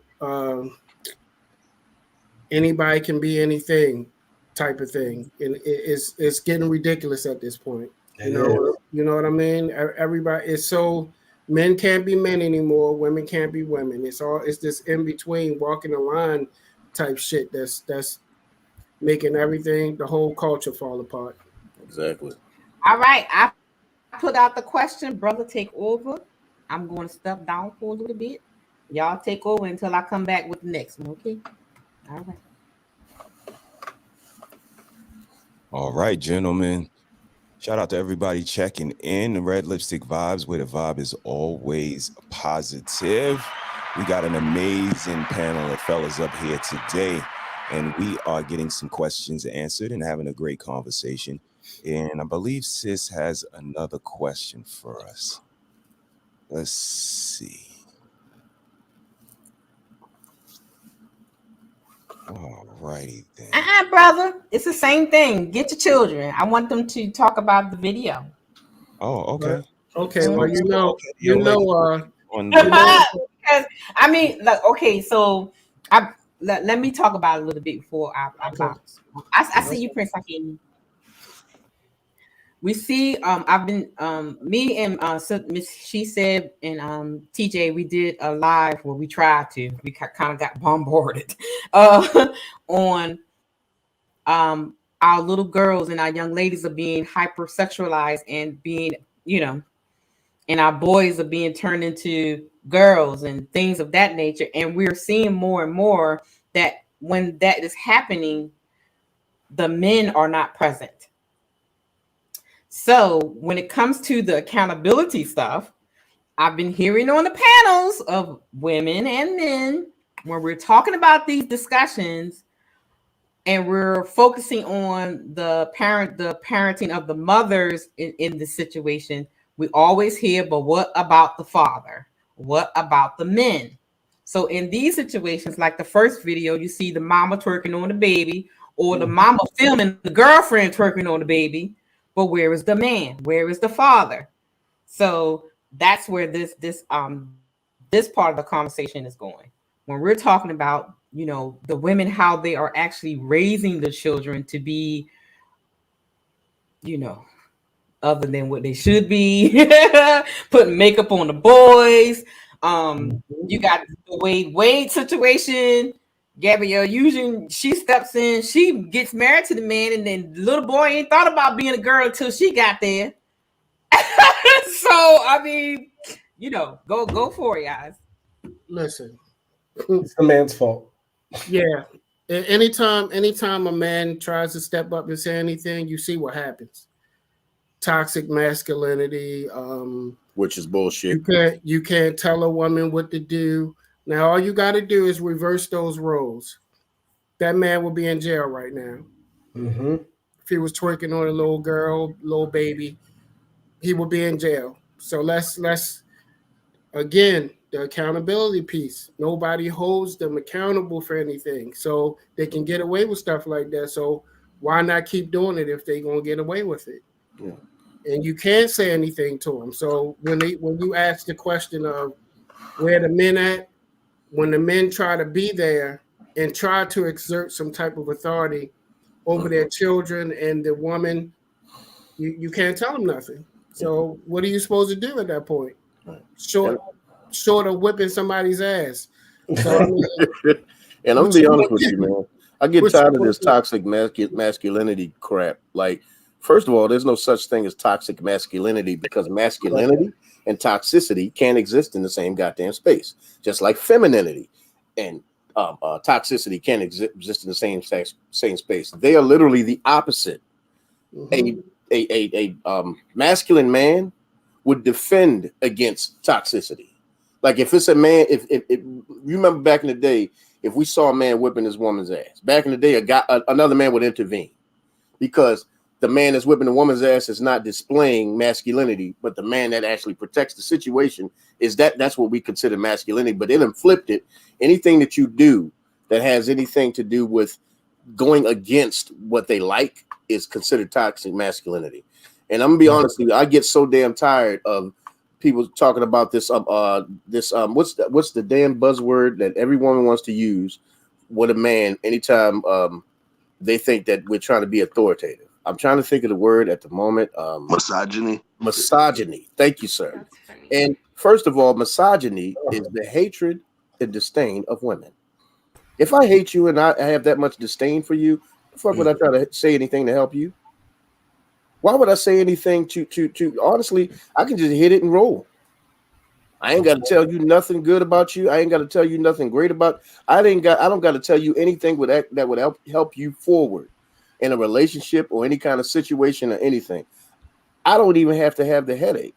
So first of all, you talking about the hatred of women. We don't hate women. That's why we keep saying stuff. That's why we keep on going through all of this stuff, because we keep saying all this stuff, because we don't hate y'all. We see the greatness in you. Even when you don't see nothing, all you want to do is lay under a bed of comfortable lies. We're trying to tell you the truth. That's the problem. And you always say that men don't protect you. Men are not protective. Like, honestly, the protection that I give you is the truth I tell you from the lies that you keep telling yourself. That's what the problem is. Y'all don't want to hear it though, and everything is toxic. And then we try to get in there and try to take care of our kids, and then all of a sudden, you trying to demonize us and make us look bad, or try to make us parent the kid the way that you want, micro parenting and all of this type of shit. And at the end of the day, just let me, or not even let me, get out of the damn way. Get your ass out of the way. I'm going to be a father. I'm going to be a man. You move. Yep. Move to the side. Because I'm not going to keep asking you if I can be a father. And that's the problem. That's where a lot of these guys, they got to ask permission to be a dad. Don't nobody want to ask permission. I'm going to be a father, or I don't want to deal with you. And then when I try to come in and try to get to the courts, and the courts don't give the child to me, even though most kids actually thrive when they're in a single parent household that is a man. Yep, structured. Yeah. So the thing about it is, they know these stats are available, yet they keep awarding them to these women. Now, it's not saying all women are horrible. There are some great women out there that know how to raise these young babies right. The problem is, all of them ain't like that. Nope. And you're not vetting these men. Go ahead, brother. But do you see how you have to preface that? Yeah. When you speaking, but they can make general statements. All men ain't shit, but we won't get offended by that because we know we are something. Don't fit me. But we know that's not all men. But when you speaking with women, you have to preface everything. Just because you say like, any statement that you make where you're not saying it's all women, but you always got to say, well, I'm not saying all women. You should know this. You know what I'm saying? But you always have to preface it. That's crazy. But anyway. I wanted to comment and say, we have systematically seen the dismantle of a matriarchy in front of our eyes. Yeah. Systematically. Now, mind you, most black men, I ain't talking about all, are conservative. I'm a conservative black man. My baby wouldn't be at that time of night. My wife or my girl wouldn't be hanging with people who's taking cameras of you twerking. Most women have a problem with that type of control over their life. So I always ask a woman, have you ever been under the submission of a man? Have your daddy ever told you what to do? Have you ever fix a plate for your father? Or do that? You know what I'm saying? So we because I ain't gonna tell you, that video disturbed me in so many levels because I've seen it in the hood. This is why I'm saying that behavior is a culture of dysfunction that we celebrate too many times, and we allow it right in front of our faces. And a lot of us who are not a part of that look and we turn the other way. You know what I'm trying to say? So it has to be addressed, because the thing about this, people like her will start confusing other dignifying women who are not even about that. But I'm gonna counterattack what what's his name, Grizzly said. At the same time, I'm gonna be honest with you. We do hate them. We do hate them. Let's keep it real. We hate them because of the action, not the person themselves, but we do hate them. I don't know about you guys, but I saw a guy who both love and hate. You have two different nights. He hates you because of the simple fact of your sin. But if you change the way of your sin, then he end up loving you. That's the issue. Most men today, they don't know how to differentiate the two. We do hate them because of the simple fact of what they're doing to the community. But what she's doing to the community is going to continue to generate more toxicity. It's going to generate more people like that. It's never going to change. But then if you let the women know, like, hey, what you're doing, I really do hate it. Stop it. Then there comes the form of accountability. Then from there, people don't understand something. Women love, I don't know, it's the weirdest thing. Women do love to be hated on. I don't know why. It's just they do. Because they receive it as love. They say, oh, even in these spaces, prime example, have you noticed people always focus on the negative comment than a positive one? Why? Because the negative comment is showing them, hey, it might be some area I'm actually missing than the positive comment. So that's what I'm saying. We gotta let these women know, hey, we hate your action, because in actuality, they're gonna receive it as love. That's my take. Hit dog or holla. Hit dog or holla. I'm just jumping in real quick. I remember there was a couple of times in relationships in my youth. You know, I'm not a spring chicken anymore, but a couple of relationships in my youth, there was times where I would say something at a regular voice, and I'm speaking at this level on purpose, and I would say something. And then the young lady would respond to me like, why are you screaming at me? First of all, I see what you're doing there. You think you slick. And I said, what are you saying? And what I realized is that when I spoke those were words that already resonated within their minds. Those were words that spoke to the truths that they felt themselves, within themselves. So hit dog or holler. And sometimes when we deliver a message that someone already faces a specific insecurity about, or personal inventory about, guess what? It's gonna ring loud in their head. So, but that's human nature. The thing is, for me, in terms of understanding what we call the action steps to move forward. Peace to my boy, co-host Victor Freeze Music. The action steps to move forward. In order for us to really talk about what we're going to do to correct the issues, we do have to take an inventory about our personal inefficiencies as well as the inefficiencies of those people that we bring into our lives. But the thing is, so what are we going to do? What's the approach?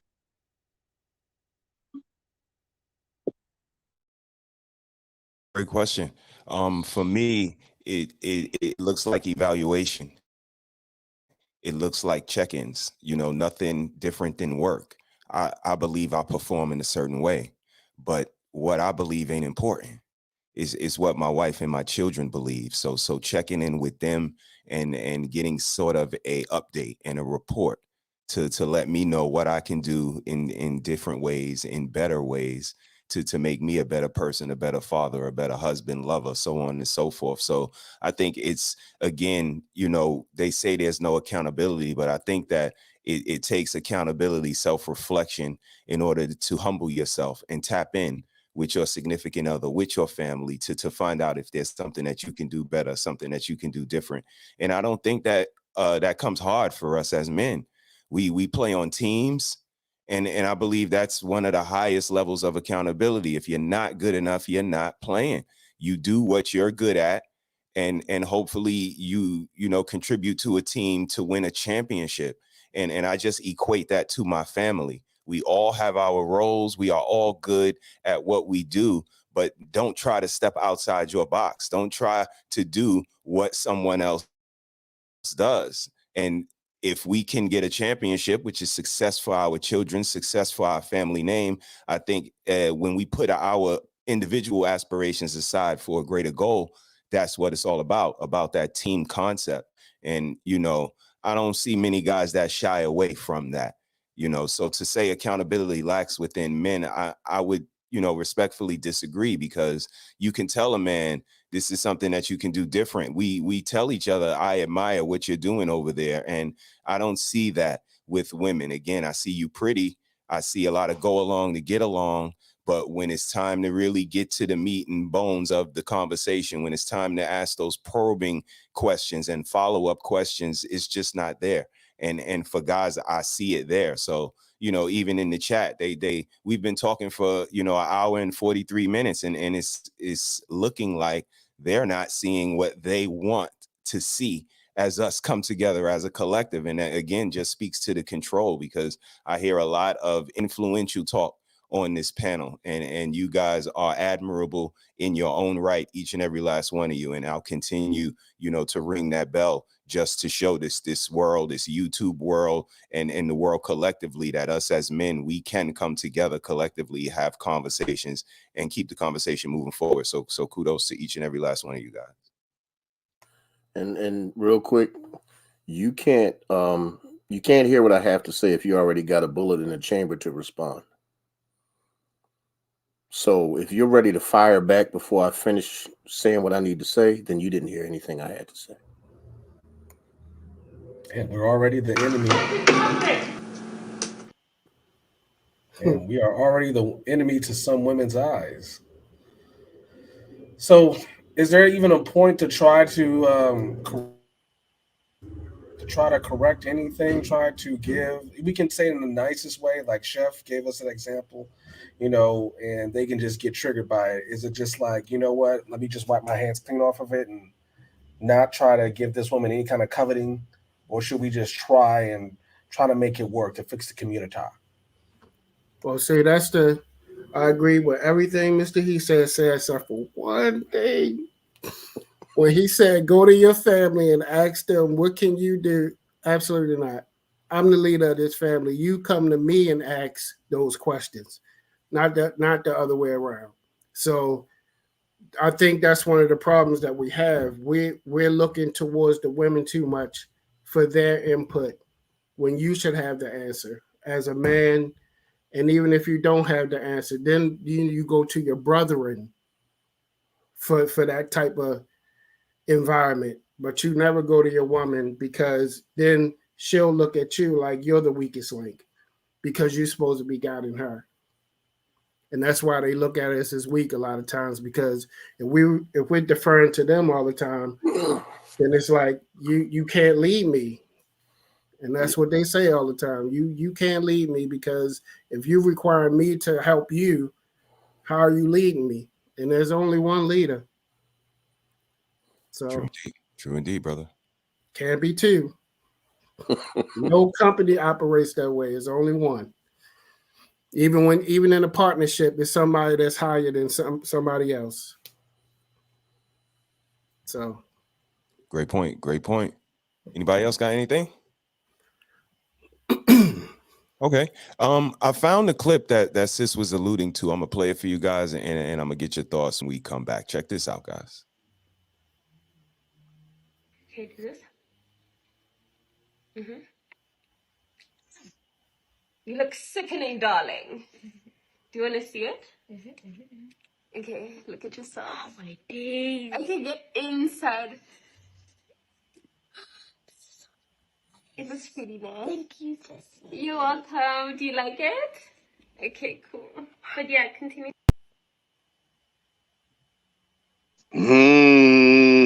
Definitely no man around. Yo, son. Wow. Definitely no man around. That's what looks like. Let me drop this real quick. I'm gonna drop this real quick so I can get this on my spirit. I need this catharsis now. Yo, cook. It's not enough. It's not enough. Okay, that my old lady and my daughter go to Target, and there's this dude with a full beard, pink nails, purple hair, and all types of stuff, and she says, "Oh, hey, mommy, that's a girl boy." What? A girl boy? A girl boy. What's that? It's a girl and a boy, like on Disney. What do you mean on Disney? Every 3 freaking minutes on Disney, you have the transgender, LGBTQ, rainbow commercials that come on. These kids are being inundated. Every freaking movie, a movie that doesn't even have anything to do with genders, boom, they introduce it. We're being inundated with it all the time. Now, the mother of my kid, that's the one singular person, when we talk about the dynamics within the male-female, parenting relationship, she's the one that's supposed to deliver culture, deliver emotion, tenderness, the seeds of generosity and love and all of that stuff, and culture again. And she's the one delivering it. Come on, man. What if watch this? What if she beat up his face real good, and now little Johnny want to look like that all the time? Man, thanks for letting me share, brothers. Hey, Chef, I got a question. Matter of fact, I got a question for everybody. Can somebody tell me what does sexuality have to do with anything in terms of working somewhere, or like, I don't understand why people have to come out of the right. Like, I don't understand. Yes. When I meet you, I don't say, "Hey, my name is Chef." Hey, yeah, I like when I meet the ladies, I like to start off with this, switch in a missionary, flip into a little doggy, and then this and that. It's not your business. Exactly. That's why I don't understand what is this all about. It's in schools, it's everywhere, like pronouns. This is craziness. I'm still mad at what the hell they done to Bert and Ernie, damn it. It has nothing to do with nothing. That was wild. Man, when I heard about that, I'm like, what the hell? Why is that a thing that they need to know about? Like, it's supposed to be Bert and Ernie ABCs and 1, 2, 3s. Imagine what Rubber Ducky feels like right now. Right. Crazy. Crazy. I'm just saying it's crazy because it's like the thing is, if that's what your lifestyle is, that's absolutely fine. I'm not going to protest against it or anything. Problem I have is when you want to shove it down my throat. When you're trying to shove it in my books and things of that nature. Like for me, I don't have a problem with the fact that that's where you want to live your life. Stop trying to push your life on the way that I live mine. That's it. And don't try to make me change how I talk because it bothers you. I don't want to have to say them, there, and they. That sounds like a damn demon to me. Absolutely. That's a lot of people in one place. And what you do in your bedroom, nobody needs to know about it or even gives a damn about it. Right. Don't mess with them. Like, I don't want to hear that shit, and don't stop trying to pollute the kids with this shit. They have no idea what this shit is about unless you tell them. Right. Exactly. And they don't need to know this. Like, why? Yeah, I mean, it's insane. It's insane to me. Like, and then she's sitting up there and she's just as happy as she possibly can be, putting this mess on that baby's face. And it's a damn shame that the boy looked better than she did. And there's no but man. The problem is, this is the problem. It's the culture. It's Right. the culture. I blame the culture and I blame the hip hop community because people don't understand. Women is easy to gravitate to anything that they seen before them. Anything they hear, they gravitate to it. So like, for prime example, if you got Shikiana twerking in the front of a grocery store, guess what? Women gonna twerk in front of a grocery store. If you have like Cardi B doing makeup on her little boy, let's say, I'm just saying for example, then you have women putting makeup on their little boys. That is the problem we're facing in today's community. That's why we got to get rid of the community. We started from the jump, and because this right here is sickening. No doubt. Shout out to my brother Dusto that just entered the panel. How you doing, my Dusto, brother? he been in trouble, man. I ain't got time for Dusto. Dusty as usual. I'll be like, yeah, man, we got a troll. Yeah, I was listening, but yeah, it's driving and stuff. Okay. We are currently having a discussion about a young lady that put some makeup on her son's face. I believe Prince Hakeem was about to start cooking. He was simmering up there. I seen him, and then we're gonna go to Mr. Rucker after that. Prince Hakeem, how you looking up there, my brother? Hey, I'm here. I'm blessed and I'm highly favored. You know what I'm saying? You know, like I say, I'm conservative. You feel me? And when I see stuff like that, I could just tell that there's no structure. And I think that a lot of people fear structure and they don't want it. And the thing about it is men implement it, but there's a pushback on it so many times. I've noticed it with my own sisters, and I've noticed it just with friends. And when you try to combat this type of behavior, because in combat the people who's fueling this, it's an issue. This is why when we start talking about being a liberal or being a republic, liberals, a lot of liberals support this type of stuff. They feed it in our schools. They feed it in the television. And men who, and a lot of people fail to understand something. If you don't want to admit this, most black people were Republicans.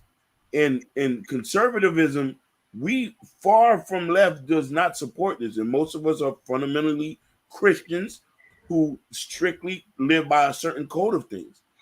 When we start to talk about these things and then people want to change things as we go, okay, throw the Bible out with the bathwater then. Do me that favor. Throw the Quran out. You know what I mean? Because people want to start making stuff up as we go along. And this is what I have a problem with that particularly. That only thing, you'll see a bunch of women in that corner. You go, girl.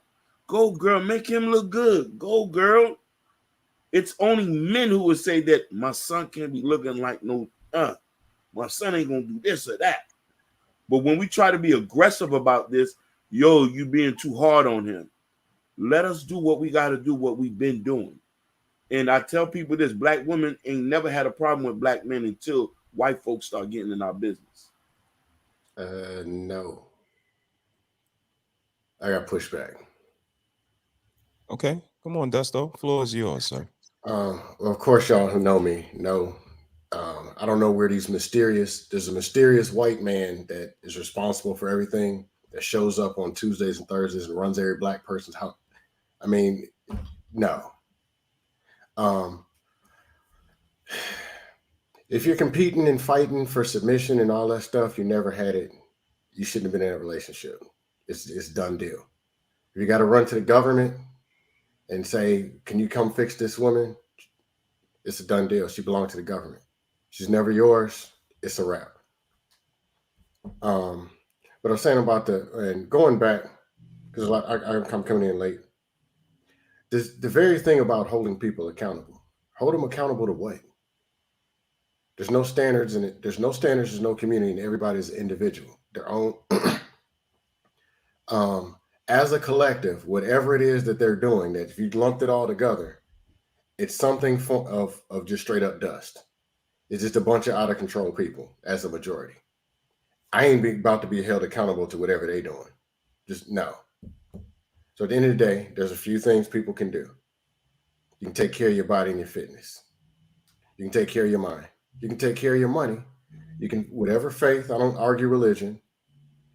And you can try to find the best people and be around them, listen and grow and share whatever with each other. And grow your families, whatever. Or you can just do what they're doing. Because overall, most of the people just said, no, we're not going to do that. But then they want some kind of standard and they want something from somebody. And the answer is no. Or at least if it's for me, the answer is no. I'll stop right there. I agree with you, good sir. In my opinion, the community is done. But if you want to like look forward thinking, if you want to try to analyze what's going on or try to think about change, I think that's where most people are coming from, to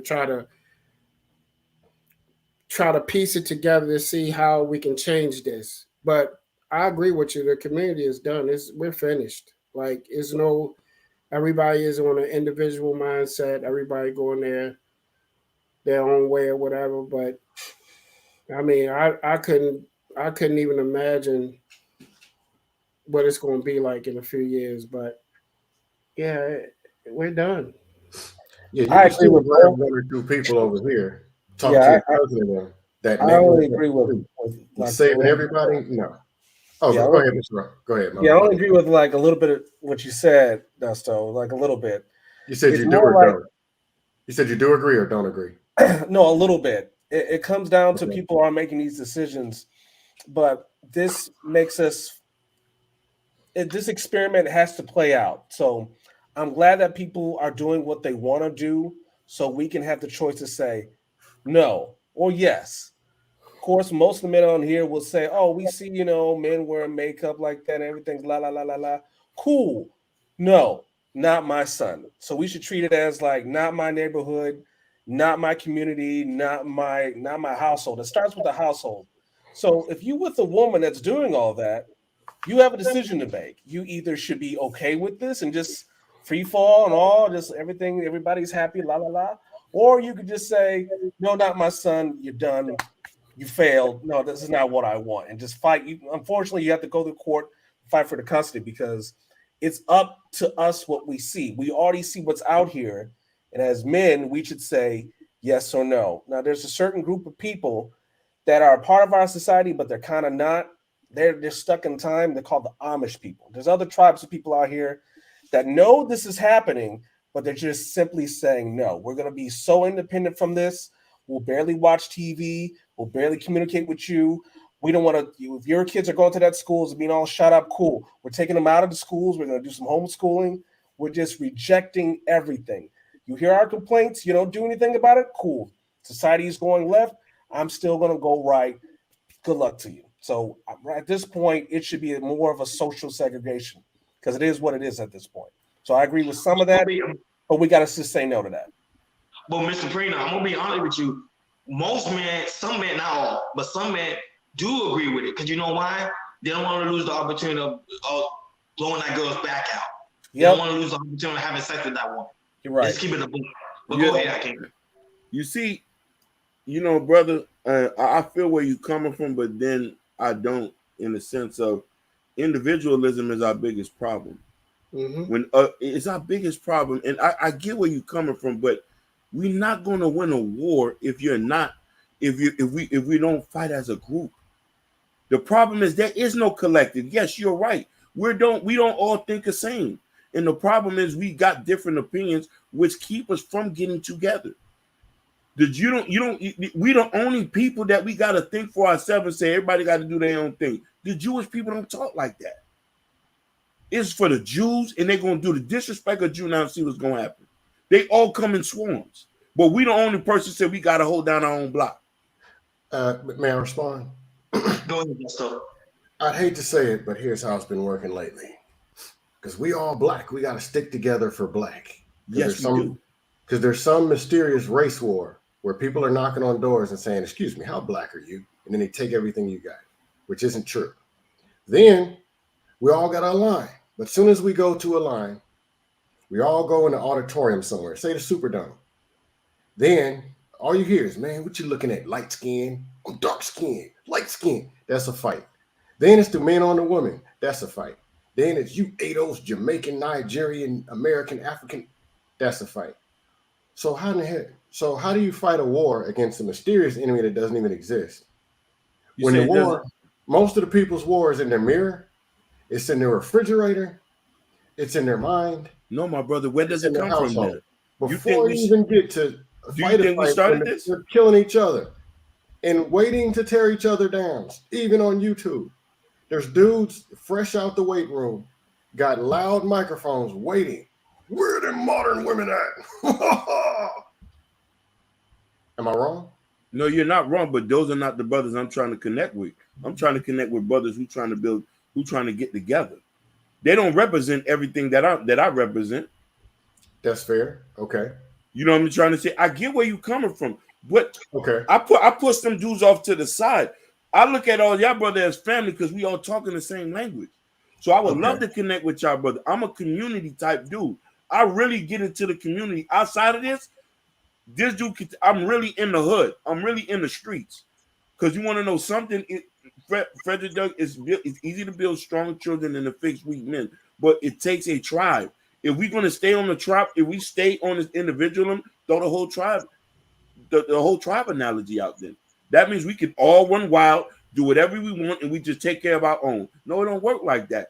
Because you want to know something? Somebody's kid who has a pistol, and if we don't intervene, he's going to hurt one of it. It's a 360 situation.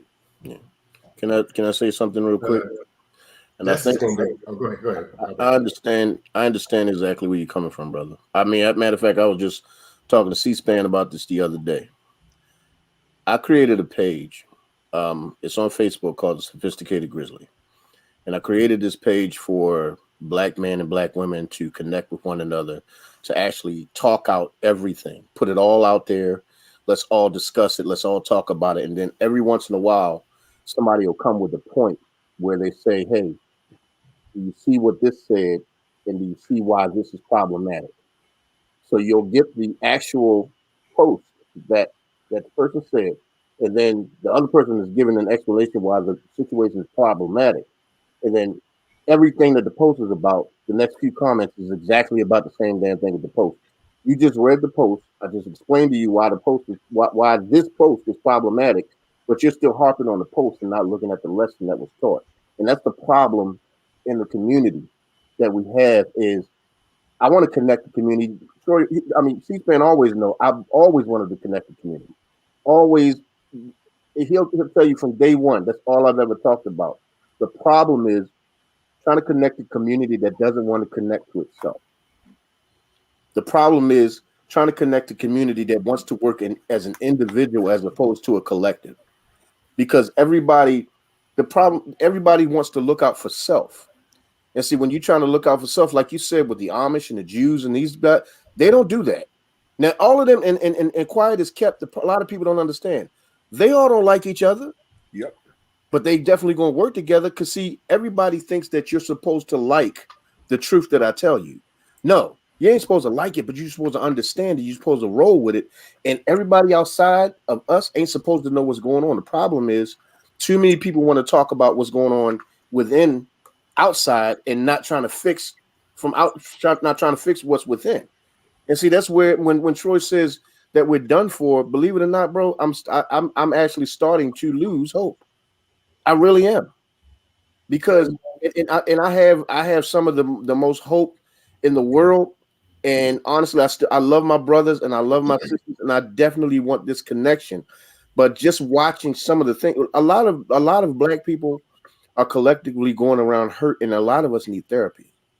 We need therapy in the worst kind of ways, because some of us are dealing with the kind of post-traumatic stress and have no idea that that's what they're walking around with. And trying to see if we can get the community to connect. Like, we talking about who did what they did to us. We know what happened in history. We know what white people did. The problem is they ain't got to do a damn thing now. We're doing it to ourselves. They literally started the engine and took their hands off the wheel. We're driving now. The problem is, how do we steer it? How do we turn? How do we turn the car back around towards us figuring out how to do it? And that's where, the conversation sometimes get lost in translation. Because when we try to talk to the brothers, we can have this conversation, but we can't do that without having the sisters involved as well. That's where the buck stops. That's usually where we run into a roadblock, because when we try to get them involved, they want to be in charge. Can't be in charge. We need to lead this charge. We need to lead this fight. And that's where we run into the roadblock, because when we try to build a community, the other half of the community is the problem. Well, that's the question I was going to ask Prince Akeem. Outside of all the movements throughout history that led us to this point, what would you do differently to try to help the community go into a different direction? Because everything that's happened thus far, it's almost like we negated every fight that we fought as a community. And it's like we're just digressing, going ass backwards. You put out a good point, and I'm gonna be honest with you. I don't know how to answer that, because I do not know how to answer that. I'm not just being transparent. And that's fair. You know what I mean? Because you're right. Marcus Garvey, he had got turned himself in. Elijah Muhammad with Malcolm X. All of our groups that we've had have some issue with each other. And the point in to look at that point, even with Scam Lightly, me and his brother, there's some things but I would love to work with him and see what his points is. That's the point that we have to get over that barrier. You feel what I'm trying to say? Mm-hmm. Being able to work when the opinions are different, and not everybody can be a chief. And that's a bigger issue. Is everybody want to split into splinter groups? I don't want to run nothing. I just want to be a part of something that's going to help the whole situation. And that's another mindset that we need. Brothers who just want to come in and just be workers and not say, nah, nigga, I need my own block. I need my own block separate from y'all. It's the same reason you look at Tariq Nasheed and all these other people, ADOS, FBA. They splitting into two groups. We got so many forces that's in opposition against us. So anytime we decide to start something or push a movement forward, it just get pushed back because nobody wants to change anything. Like it feels hopeless. I ain't even going to lie. It does. In real life, we can't give up. Go ahead, my brother. I'm sorry about my brother. No, I was just gonna say, in real life, the light skin, dark skin, I don't talk to those people. My African brother, your family, your great grand uncle lived in Jamaica, so you was Eidos, and I don't talk to those people. The women, well, what are y'all doing? The men ain't did. I will not stay on the phone with a woman who's taught I can't do it. I don't see how dudes are driving 30 minutes to stick their meat in these wiggers. How are you doing? I can't. I can't take it. And I agree with you, but what you just did, you just X'd out like 99% of the population. Listen, I agree with you on that. I agree with you. I don't know how they're doing this. Because everybody is a part of one of those fashions, so you just X'd out damn near everybody. Segregation. No, what I'm saying is they're participating in a behavior. You're right. Like earlier today, they're bashing and beating up on the single mamas. And I'm like, dude, I know you. I could throw 3 single moms on a panel and you freaking collapse.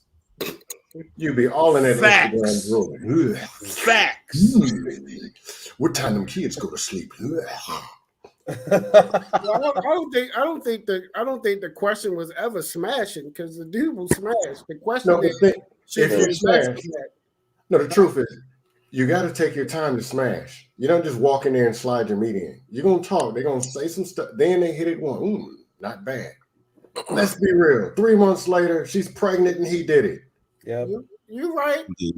But my bad. I'm the conversation. Okay.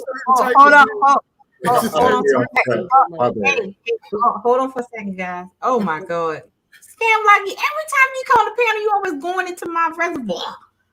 We're about to get to that. Okay, we're gonna have to skip the other part since you guys already started talking about putting your meat and stuff. Logic did it. Let's work on Logic to the panel, y'all. Okay, so the next thing I've been hearing on these panels is this whole thing about men taking accountability for the making of the baby mamas, for the making of sluts, for the making of hoes. We're always talking about what the women do, but the women can't be that if it wasn't for the men. So I saw a couple of videos, and I just want you to listen to it real quick and see what y'all think.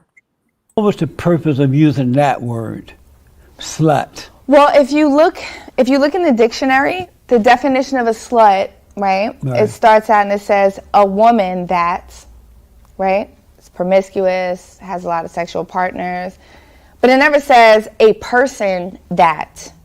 It only says a woman. I've never looked that word up, so I can't confirm or deny. Yeah. But it does say a woman. Oh, also promiscuous as well. Promiscuous as a woman that. So what happens is that men can go out and be sexually liberated and have a bunch of women, but if a woman does it, there's all these derogatory labels that come with that, which is an extreme form of bullying for us. I embrace the derogatory labels and give women confidence. And what do you mean by you embrace it?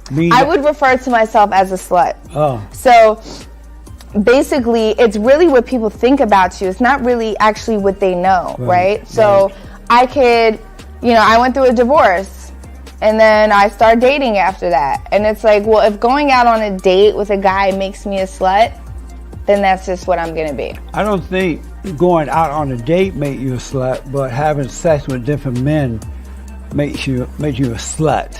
Well, what does it make you if you have sex with different women? A slut maker. A slut maker.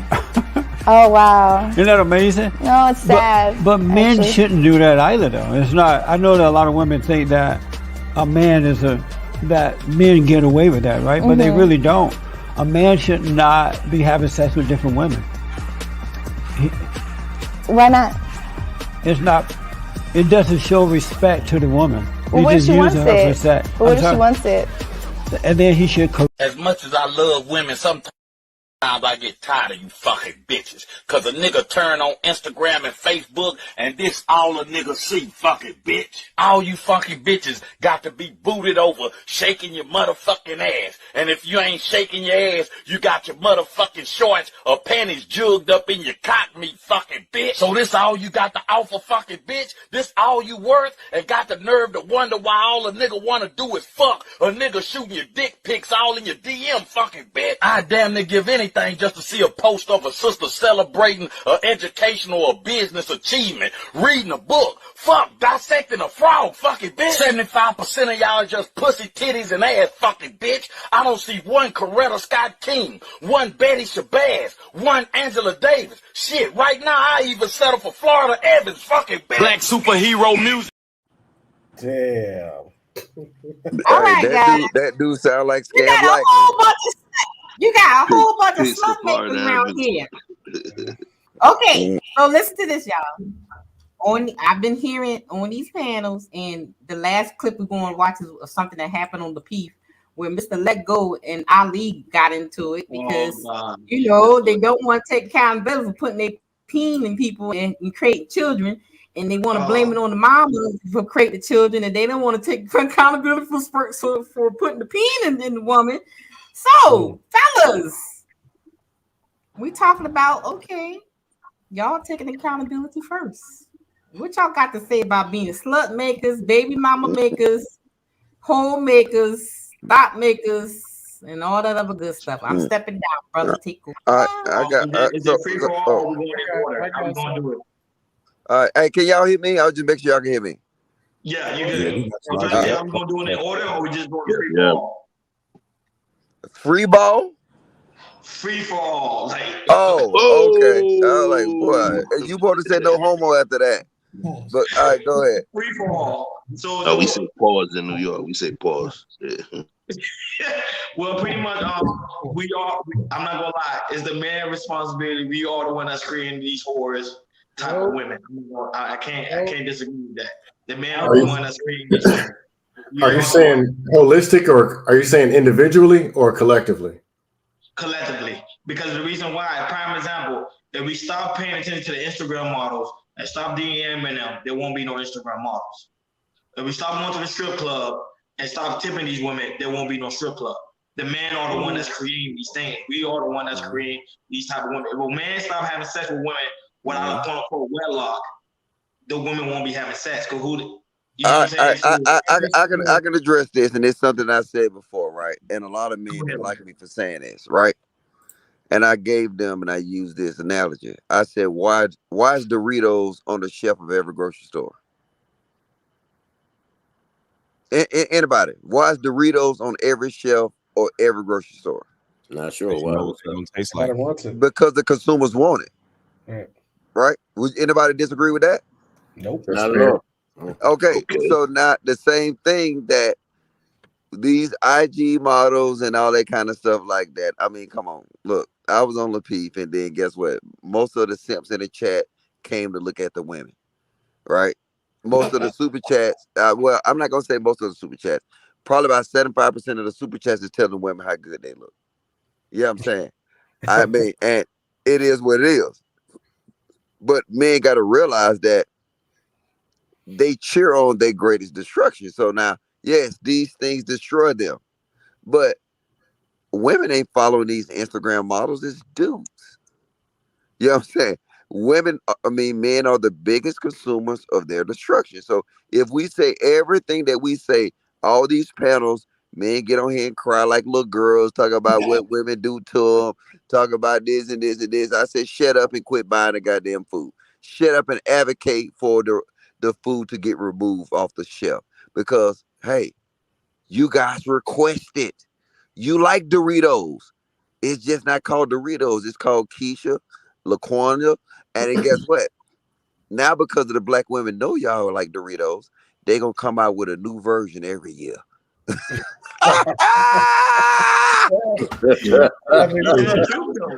Ron, I got pushed back on one thing.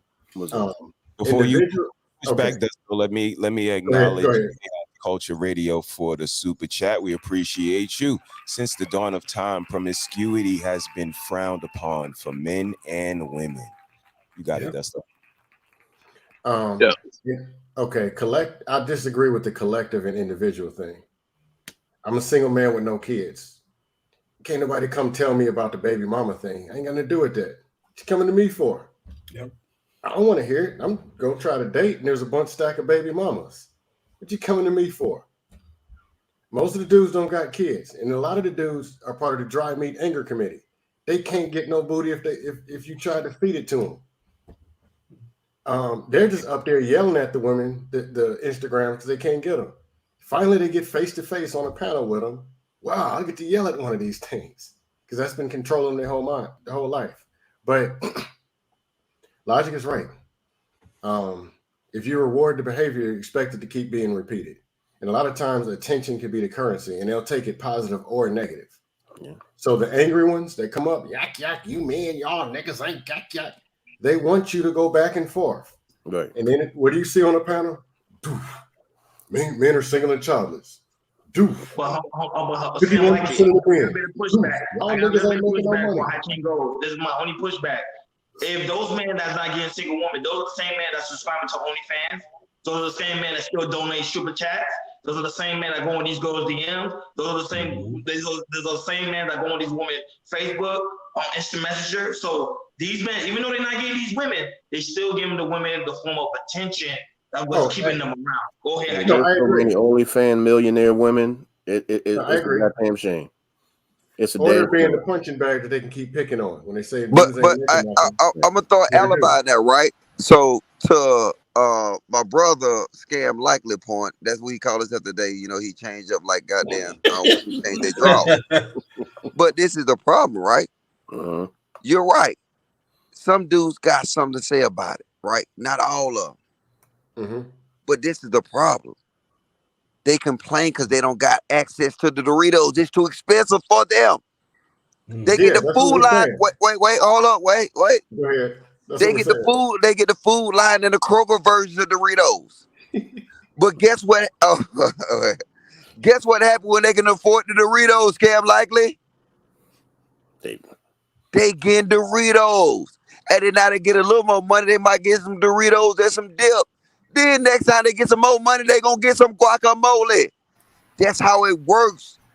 But because a lot of them wait, hold on. Let me finish. I'm gonna shut up. It's about the conversation that all these panels should be talking about is access and lack thereof. These dudes complain about it because they don't have the access to it. That's why I said all these dudes can complain about Holly Berry. They can complain about Jada Pinkett Smith. They can complain about Sierra. But let Sierra come knock at their door. Guess what they doing?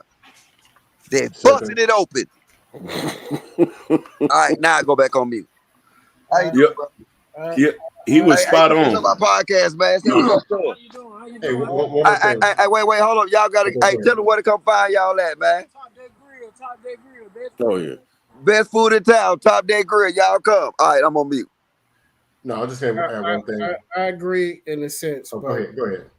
I agree in a sense, but before all you gentlemen, but I'm looking at it like this. Pussy has always been men's weakness since the beginning of time. But the woman controls the access to that. So without her giving the access to it, you can't have it because then it changes the definition to that word. So if she controls the access, then it can't be all on us. We weak for it, yes. And if you have access to it, of course you're going to take it. But in order to actually get it, that door has to be open. Great point. Prince Hakeem, what you got? I see you simmering up there. Hey, listen. A dangerous man is a simp with some money. Listen, I'm speaking because I can say that because I was a simp. I'm going to keep it a Billy. Because let me tell you something. Flying chicks out, paying car notes, and paying a light bill. No, I'm going to keep it 100. Listen, Logic said it the truth. He said it the truth. When you don't have confidence in yourself, when you're not a person, if you're not hanging around strong men and say, man, you tripping, bro, you'll do some wild stuff out here. Right. It took me to men was like, yo, my nigga, you slipping. You making us look bad out here. Somebody had to pull me from the dungeon. Nigga, I'm talking about I was down bad, fam. Down bad. Inboxing, hey, I got a couple. What's good, baby? What you need? $400-500? Come through. That's why I said what he said is spawned on. I can relate to that. Right. That's why you need men to check you. You need men to be like, brother, you need to be strong. Absolutely. Yeah, I mean, C-SPAN actually, he'll tell you. He'll tell you. I'll be accountable 100%. I was that simp. I wasn't flying nobody asses out because I was paying for it. But honestly, like I would always simp for a girl that I wanted to be mine. But the problem was, I wanted her more than she wanted me. That was usually the problem that I was having. I would want them more than they would want me. And then next thing you know, I'm actually trying to prove my love instead of just showing it. And that's where the problem came in. And then I remember one day, C-SPAN said, "You a goddamn fool. And whatever happened to you, you fucking deserve." Listen, I was trying to get straight to the point. Baby, what you need? I'm trying to get it. Yeah. You but need when a he stack? said that to me, yeah, I get you. And I'm telling you, when he said that to me, I was pissed. But one thing I will say is this. He said it out of love because he was frustrated and he was tired of watching me be hurt. So when I actually sat and I really sat and I thought about what my boy said, I went back around, we had a real conversation, And he just told me, man, I'm getting tired of seeing this shit. I'm getting tired of you going through this. And truth be told, once I got the confidence that I needed, like you were saying, my man Prince Hakeem, once I got the confidence that I needed, I was able to see her or see them with different set of eyes. And once I was able to see them with a different set of eyes, I started seeing myself like, the fuck's wrong with you? I had to take a real good look in the mirror. You know what I mean? And I think the problem is a lot of these guys, like Mr. Logic said, pussy ain't never gonna go out of style. Like there are a lot of OnlyFans millionaires because you know what I mean. So and all they had to do was clap their ass real good and swallow some shit strange, and there you go. So it's never it is our problem. It is our fault. Now they do grant access, but it is our fault for simping for somebody's body. Every woman got a body. We act like we ain't never seen them before. Many of us act like we ain't never seen a goddamn naked woman before. You know, and that's the problem. Like you get so many of these simp ass guys, like I said, like my man Prince Hakeem said, at one point I was one, I'm a reform simp. And so I don't do that dumb shit no more. But now I look from the other side of it, it's like, goddamn, did I used to do that shit? I ain't never paid for no OnlyFans. Like I ain't never gonna do that dumb shit. Not while they got Pornhub. That's just not gonna happen. This is my last point. A lot of men can get women, but they can't get the women that they want. And we shit on the girls that we could get because we want to be with women to overcompensate insecurities that we have instead of just dealing with women who rocks with you. We have to learn on that. And if you want to get these type of women, swag has to play a part. Getting your health right, getting your money together. The brother Scam Lightly said it earlier, and I agree with him 100%. You got to get your health together. You got to get yourself together if you're trying to reach or get a certain type of person you want. But other than that, confidence is key. I got a question for you, brother. This is something that like, and I like this panel, man. And salute to y'all. This is the first like logical conversation I had with a bunch of men. I mean, I got to salute to that. But let's think about this. We no longer think that we get what we earn.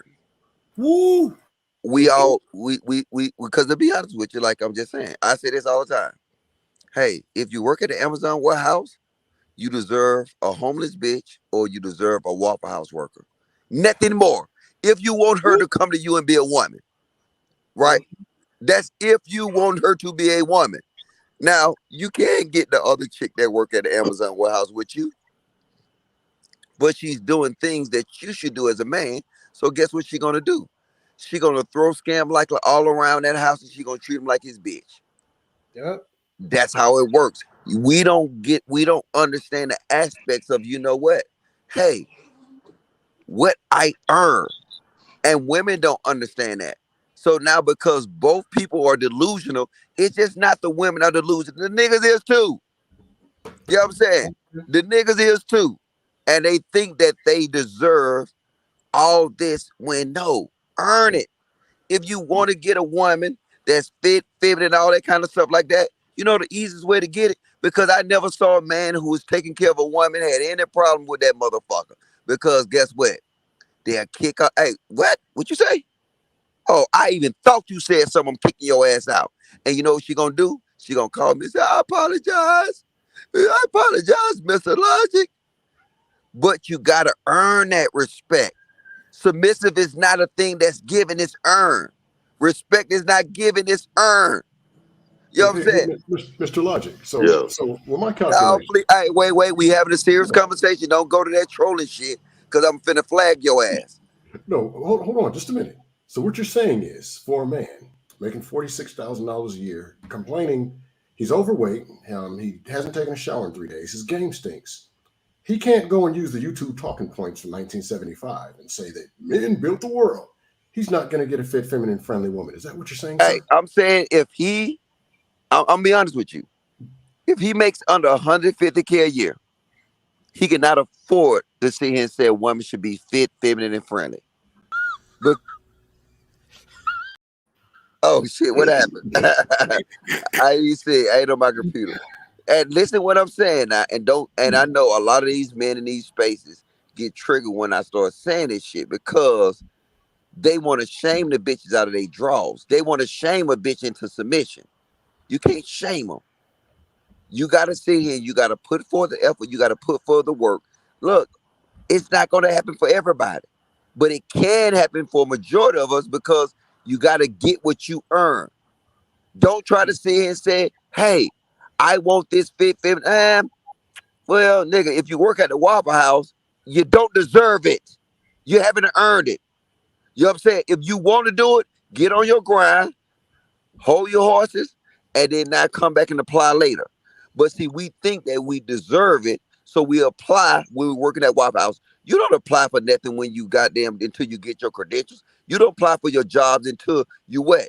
You got your security clearance, you went to the schools you need to go to. That's when you apply for your jobs.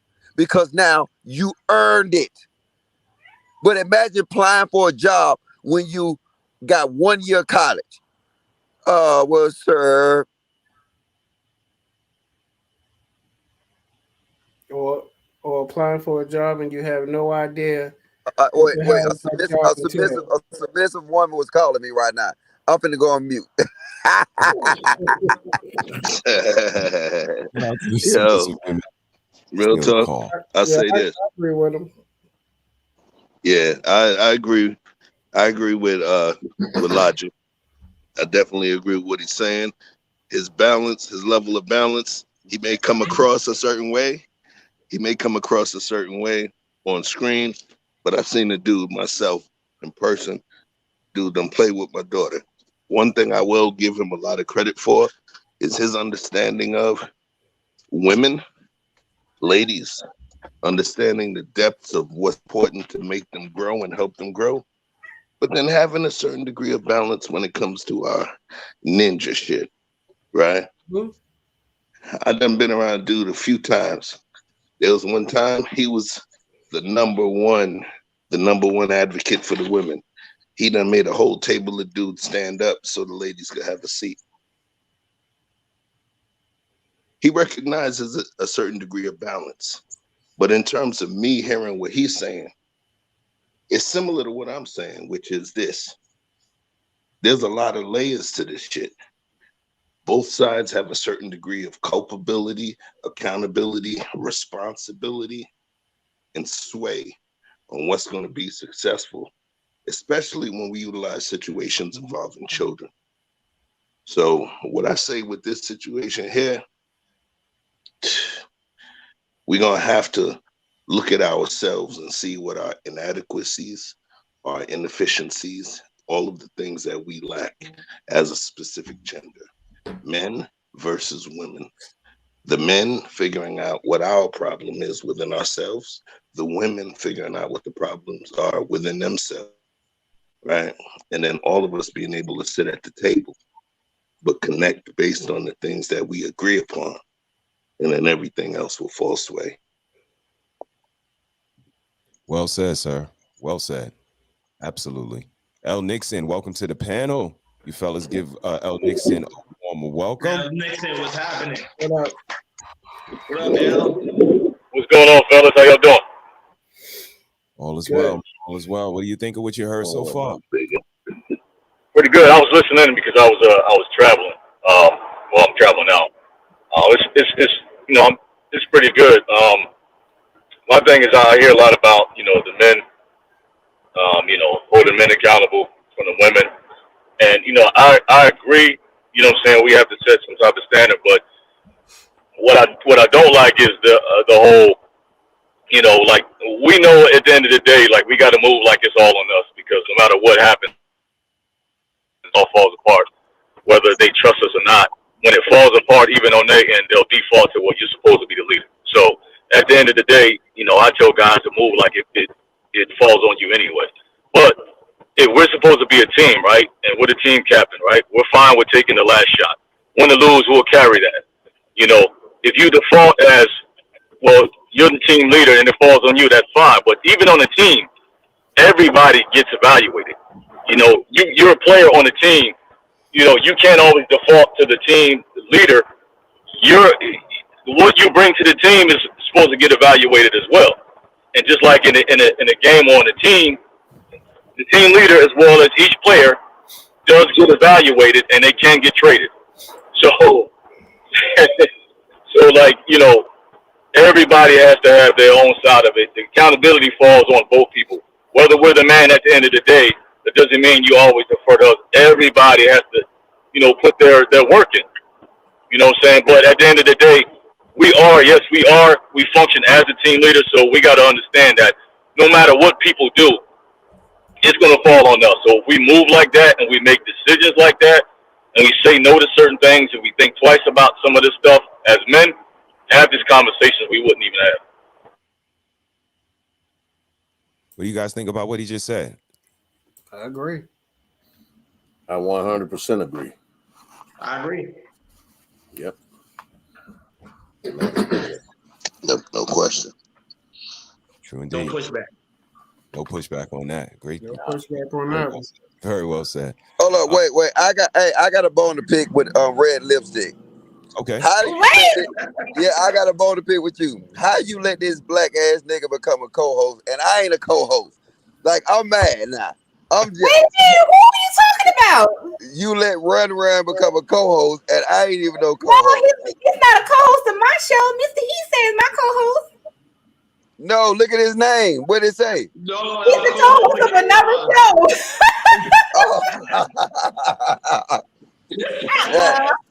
Hey, so I was showing how simple men is. You see how we get jealous and stuff. So I had to just display that for the crowd. Hey, I'm messing with you, Run. I'm sorry, Red Lipstick. No, you good. All right, guys. Y'all good on that topic of the slut holes and baby mamas? All right. I know that. Who got some damn Doritos? Okay. I ain't got no Doritos, but I got some fried gizzard and some fried whitening.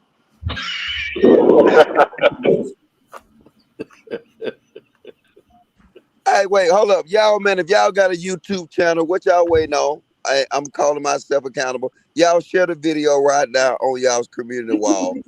Please share the video. I'm finna do it right now. You know what I'm saying? Let's run these numbers up. If you in the chat, hit that like button and drop a 1 in the chat. If you ain't a black baby mama, if you ain't a black baby mama in a dusty self, please hit that like button. Please. Okay. Since we talking about accountability, so we are, we hear on these panels, the women talking about, I don't have to be submissive because if he's not submissive or he's not masculine, I don't have to be feminine and blah, blah, blah. And he's supposed to set the tone and all that kind of stuff. Men need to take accountability for what's going on in the household. So I saw something. So here we go. The woman creates the atmosphere of it. Love it. So if a man goes in and he sets a tone, I had to set a new tone in my house, which now the tone that I'm setting, Kim creates the atmosphere for. I get home, it's peace in there. It's welcoming in there. It's warm in there. Sometimes I go in there, good pot of beans cooking, and because the atmosphere is right. But it didn't, I at first was expecting her to set the atmosphere so it can change my tone, but I'm the man in this relationship. So the man has to go in, set a new tone in his house, and watch that woman create an atmosphere. She can't even help herself. She created to create an atmosphere for you. That's the way God wired her. And because your tone is off and your harshness is there and you don't quite understand who she is, the Bible says, husband, dwell with your wife according to knowledge. Learn who your wife is.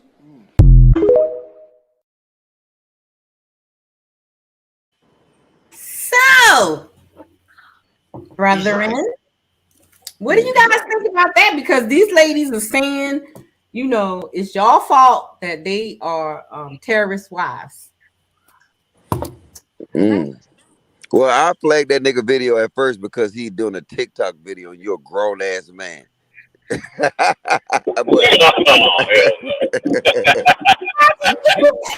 at a conference. I don't know. Maybe I'm on my phone. I see y'all because I didn't really hear what he said because I'm on my phone. So I couldn't really. It was low to me. Okay, let's start with C-SPAN. What did you think of the video, C-SPAN? Okay, I sort of sort of agree, setting the tone in your own household, but you should know who your woman is from jump. The moment you start vetting her, you should know who she is. And if you gotta completely switch up just to get her on board, then it's a major problem there. She should have been on board from Jump Street. Like, so if you have to like kind of like get your woman in some type of frame of mind in order to be a certain way, then it's not there, because that should already be like willingly given to you I from ain't got Jump no Street. pass, bro. I give you some Newports. You see what I'm saying? Indeed. That's my Indeed. take on it. Dusto, what do you think, sir? What do you think of the video? Please, brother. Nah, I just think get you a woman who likes you and wants to be there. Most of it has to. The thing they don't talk about is there's dudes, they don't like the woman don't like them, or a combination of the two. And then they sit down, he got a briefcase with money in it saying, submit to this briefcase. And she's like, well, you know, I don't like your attitude. And they still trying to make something work. It ain't gonna happen. There's gonna be beating the hell out of each other behind closed doors. Absolutely. Get a woman who likes you. Get a woman that you like. Starting there. Make sure you qualified and you actually want to be with each other. That eliminates 90% of the dust. Yep. You actually want to get off, fly up the interstate and get to this woman. You won't have to even have these conversations. Absolutely, I agree. But I'll just throw that in there. I'll leave the rest out. That's all I got. Okay. What about you, brother Ted?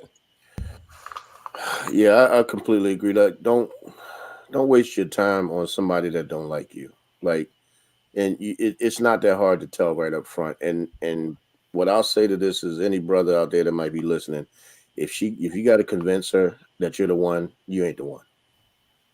Yep. You got to do any kind of convincing of anything to a woman that you are the one.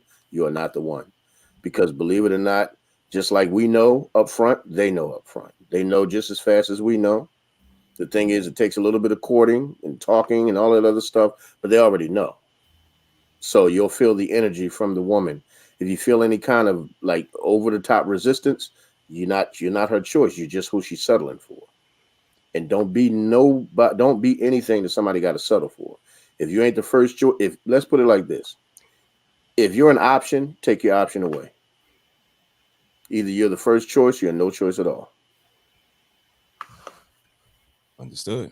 Brother Chaos, what you got? Oh yeah. So pretty much, I love what the guy said, which is true, man. Is pretty much the foundation. We are the one that set the tone. Prime example. That's why a lot of men in these spaces get mad at Pookie and Ray Ray. The reason why they mad at Pookie and Ray Ray because the Pookie and Ray Ray are able to get submission for those type of women that they quote unquote chasing for. They're setting the tone in a relationship so the women know how to deal with them accordingly. Now, men have the same mindset as a Pookie and Ray Ray when it comes to the simple fact of setting the tone and use that leadership power within us. Everything will go easy self. True indeed. True indeed. I mean, what I'm hearing is mostly reflection.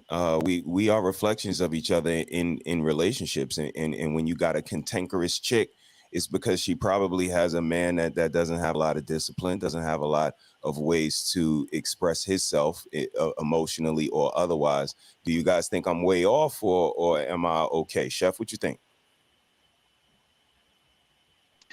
No, I don't think you're off at all. You know, I kind of tie it into what the speaker from the video was. But what's important for us to understand how it's supposed to resonate, we have to, I'm going to tie it back into the initial point where there's lessons that's for the ladies and there's lessons for the men. The lessons that he's actually giving, they're not supposed to sound nice to the lady. Those are lessons to us. Those are leader lessons. Those are the lessons where he's speaking to you as a coach, and your wife and the children are players on that team, even though she may not like to hear it. But the thing is, when she agreed to marry you and slid that ring on her finger, what happens is she acquiesced to your leadership role, and she decided that she was going to go with whatever plays coach you chose to run. So what I think that particular video was more so was a lesson on us being a leader in terms of us understanding. I'm a corporate executive. One of the things is it's not just about me bringing the CEO's directives and the senior VP's directives down to the rest of the folks. It's about me understanding how they absorb the information, understanding a certain thing called the WIFM, which is what's in it for me, WIIFM, so that I create some sort of connection.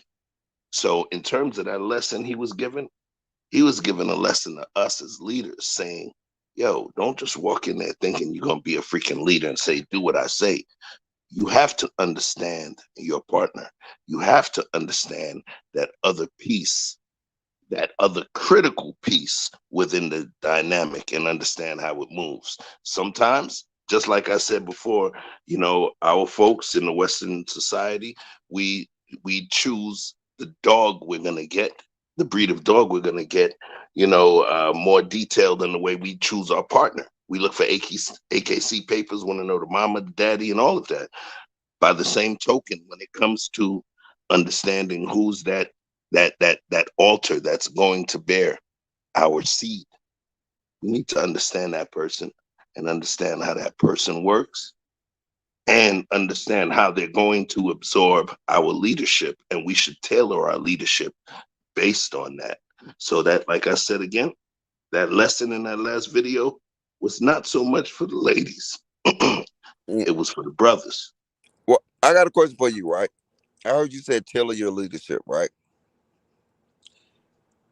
Isn't because we've been tailoring our leadership that we're in the position we're in now? That's not. I wanna answer No, that. no. Wait, hold up, Scam. Compromise Hey, and tailoring are different. no. Go He ahead. don't need nobody to say him. I ask him a question, Scam. Right. So, in terms of tailoring the leadership, yes, that's one of the things that's got us into the place now. But guess what? Tailoring your leadership is always necessary. It's always necessary. It's never at a point of what you call stasis. It's not a monolithic thing. It has to move and acquiesce to the base. Because remember, we talk about the talented 10th, but then we also have the tactical 90th that are the ones that are hammering the nails.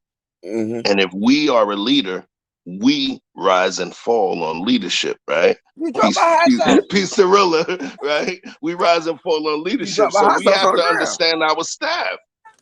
We got to understand the staff. I'm gonna jump in real quick, only because you know you made the team analogy, and I'm heavy on sports as far as being an actual player of sports, not watching and liking.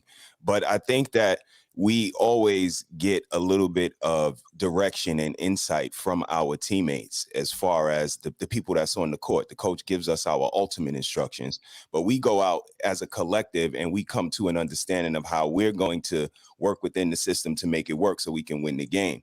And, that's what I was alluding to earlier when C-SPAN, was giving me a little bit of that instructional wisdom that, you don't look to the instruction or the direction of your counterparts. And it's not that I don't think we're looking to them. I think that they are included. We know that we have the final say. We know our role on the team, but I think that we get a little bit of insight to like I said, become better leaders, to work within the dynamic to produce greater results. And, maybe that's the perfect gray area that, some simpler men aren't able to accomplish that meeting perfectly in the middle. What do you think about that, Logic? And But see, the thing is that I mean, I'm not trying to get on your neck, Chef. I mess with you. You know what I'm saying? I done met you in Atlanta and Houston. You my dude, right? But I think the conversation is needed. So when you're saying, when you looking at something, right? When you're looking at our relationships, if we was getting results that we needed, why do we need to tailor it? Why would you tell us a suit that fit perfect, right? You only tell us something when it's not, you know what I'm saying, it's not working, it's not in out of commission. Besides that, you're compromising. And I saw Scam Likely put that in the chat. So I'm with Scam Likely what he said, But the thing is that for the most part, men are telling their relationships to women. Is it compromising? Yes, it's compromising. But if you had this conversation, they sit here and they tell her something that don't need to change. When you look at it, it was fine. If you could look back at how relationships used to be, and if we can get all the resources we have now with the dynamics that we had in a relationship of the past, tell me we would be unstoppable. The women bitching and whining, we compromise and we tell ourselves we're telling this plan to our women to make her happy. Hey, how about this? Fuck you. I ain't compromising for you. I don't negotiate with terrorists. You know what I'm saying? You get down to lay down. But how many men would say that today? And I know you'll disagree because you know what I'm saying, your chick throw you across them walls. And I know you're gonna have any pushback for me. No, I got pushback. Hold on, before you push back, Dustin, let's welcome Hank. Just came in, and Victor Freeze as well. Our brothers just came to the panel, so let's welcome them warmly. What's happening, brothers? What's going on? I gotta go. I gotta go because I don't fuck with Hank. No, I don't fuck with Hank or I don't fuck with Freeze. How you going?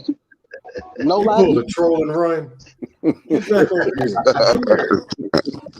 How y'all doing tonight? What's happening, bro? What's going on?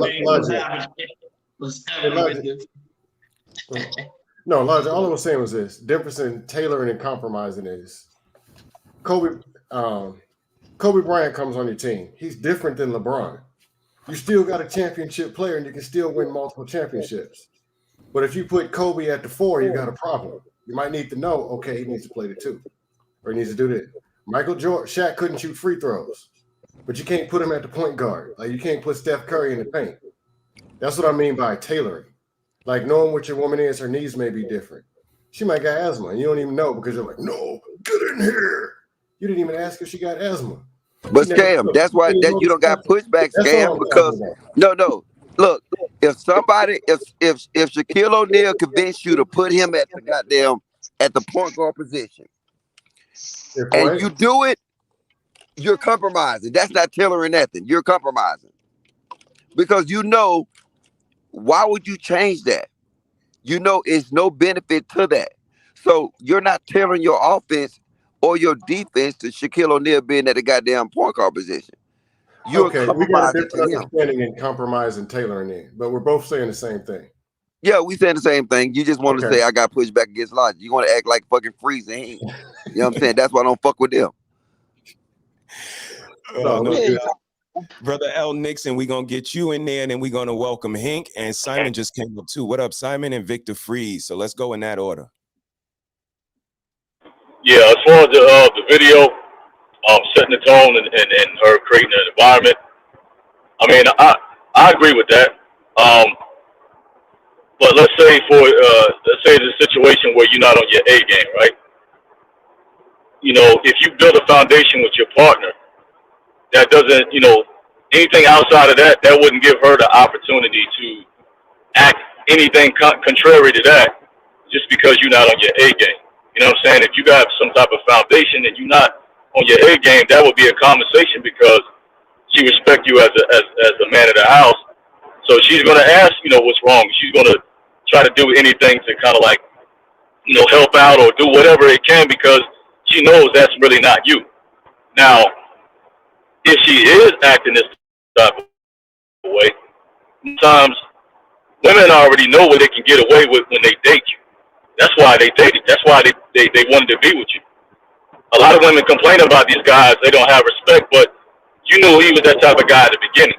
You knew he was going to get you away, but after a while, the respect thing is you don't respect him after a while because you're getting away with everything, and he's not really giving you no pushback. So anything outside of that, if you got a woman who respects you, you're not on your A game, and your tone is off, that's a conversation because she respects your leadership. She wants to see you at your best, so that should be a conversation. True indeed. True indeed. Brother Hank, welcome, man. What you think about what you heard so far? Oh, it's all good. I just came up here. I didn't get to see the video. I said in the back check. So I didn't get to see the video. It's more so I seen you up here doing your thing on Sister Lipstick's show, just come up here for support, man, and tap in with a couple of these guys I ain't seen in a while. So, I thought it was only fair for me to come break bread with you. But True indeed. Appreciate it. Do you see the question scrolling at the bottom? Should men take more accountability for creating baby mamas, dots, and sluts? What say you, sir? Baby mama, yeah. The thoughts and the sluts, nah, it has nothing to do with us, man. They are what they are. You understand what I'm saying? If I create a child with a woman and that I don't see, I deem enough to bless it with my last name, that's one thing. That's on me. I got to eat that. But as far as making thoughts and sluts, nah. Why am I responsible for you being a hoe? I'm coming in there with hoe mentality. So if you just have to be one of my victims, then so be it. It's not my fault. The only thing you gotta do is tell me no when I move on to the next. Boy, Hink, that's the dumbest shit I ever heard you say.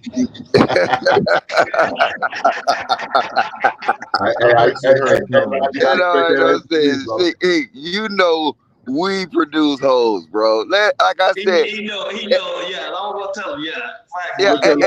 And I know you want look. Y'all act like hold on, Logic. You act like the bulldaggers ain't hoes too. So who's creating them? Other women?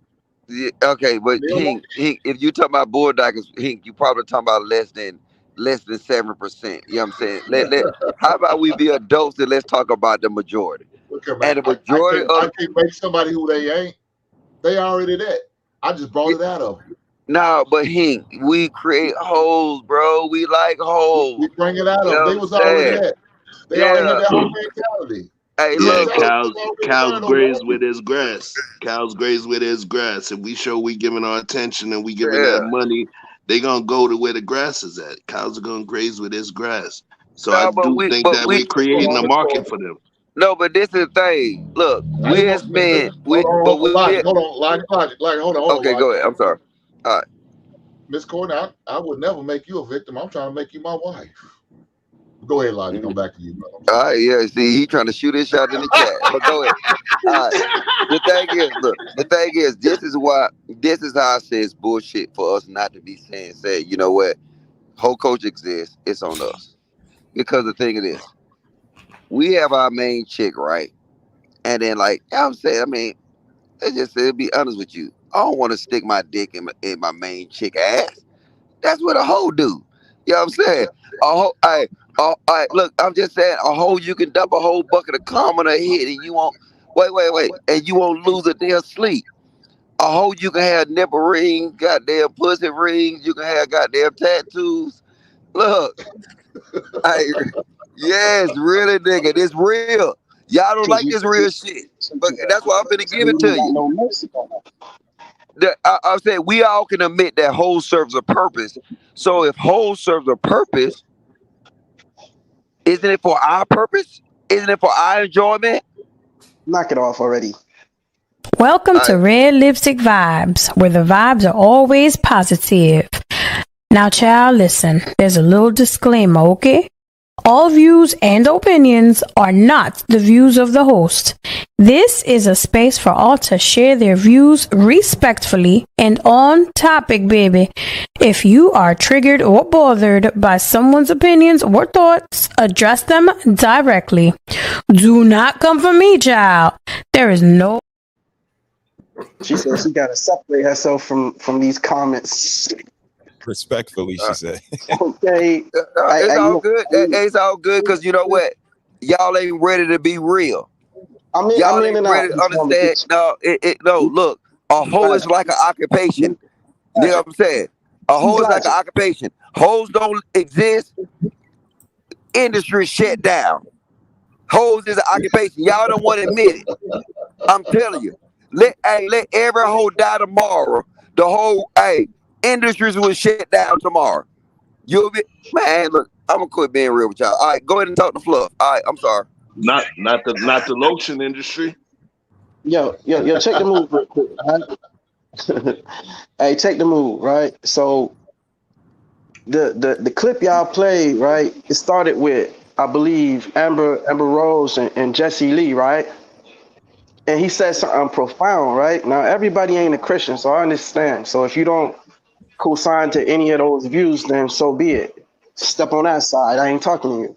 But anybody who subscribe to some or all of those views, understand this.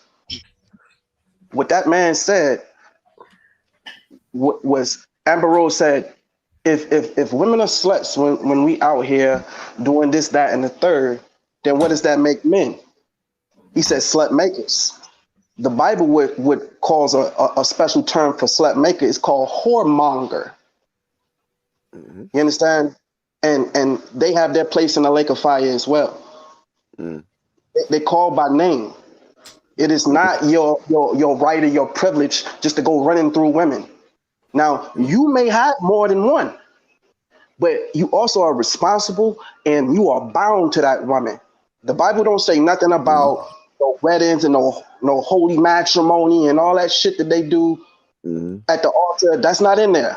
When you lay with that woman and you know her intimately, that is the bond that they're speaking of marriage, the unbreakable bond. All right, we got that though. We got that. But Victor, if Amber Rose come knock at your door right now, would you leave in the cold?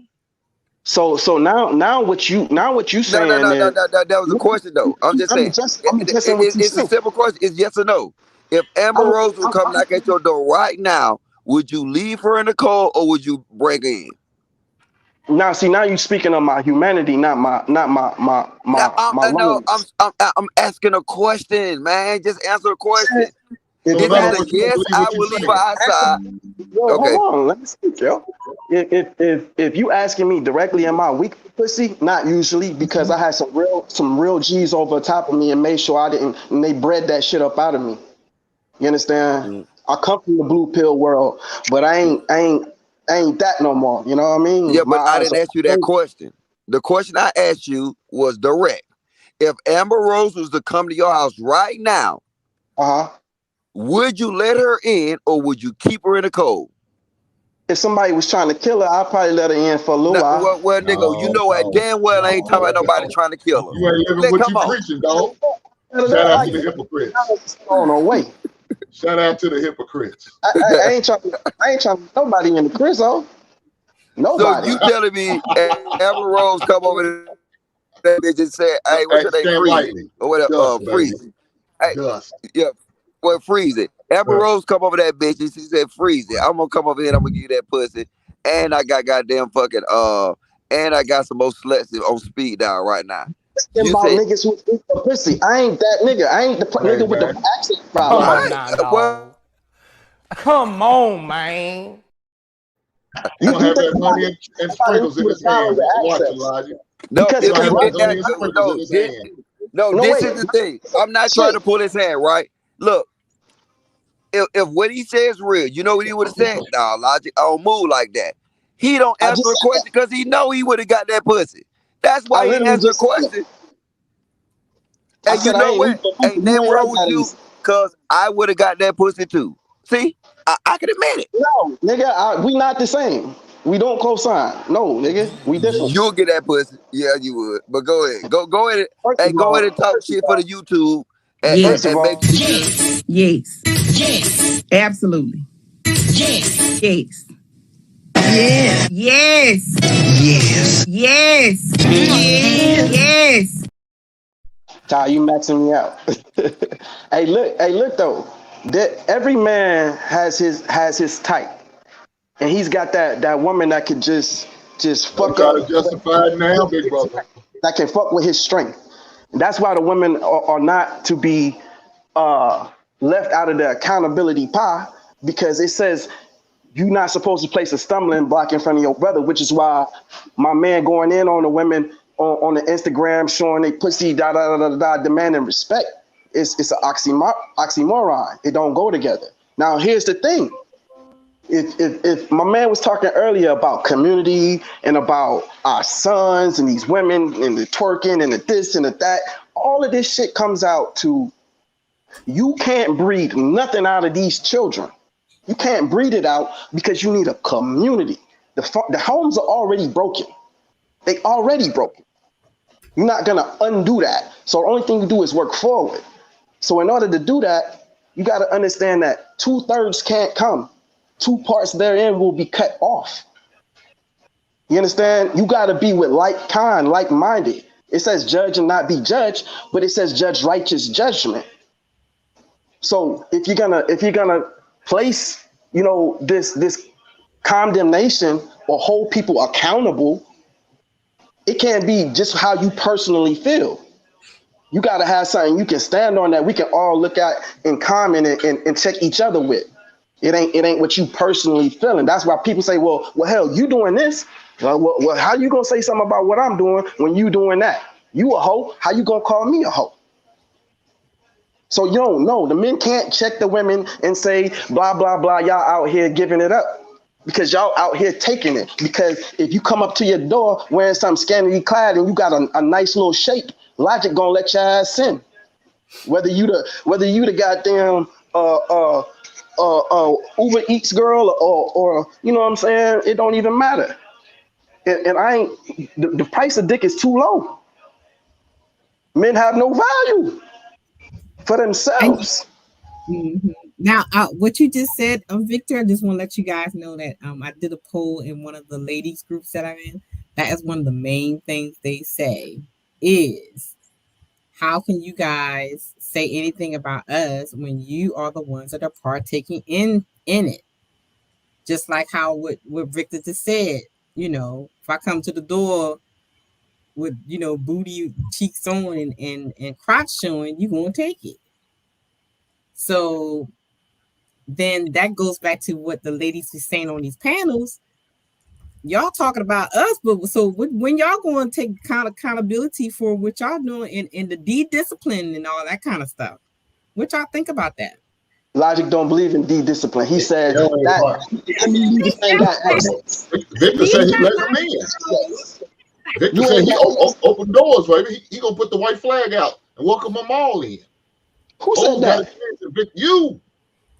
Come on, knock it off already. I ain't said nothing close to that. You gonna challenge your humanity? That's what you sit there saying. Humanity ain't got nothing to do with the letting the door in. Why would you let that woman in? Why would you let a stranger in your home? Do what? She's a stranger. Why would you let her in your home? I know you missed the video clip, but I know you ain't missed what I said. I heard what you said. You said you let her in because it challenged your humanity. In the crib, I said I'd give her a little something to eat unless somebody killing her. She ain't coming in.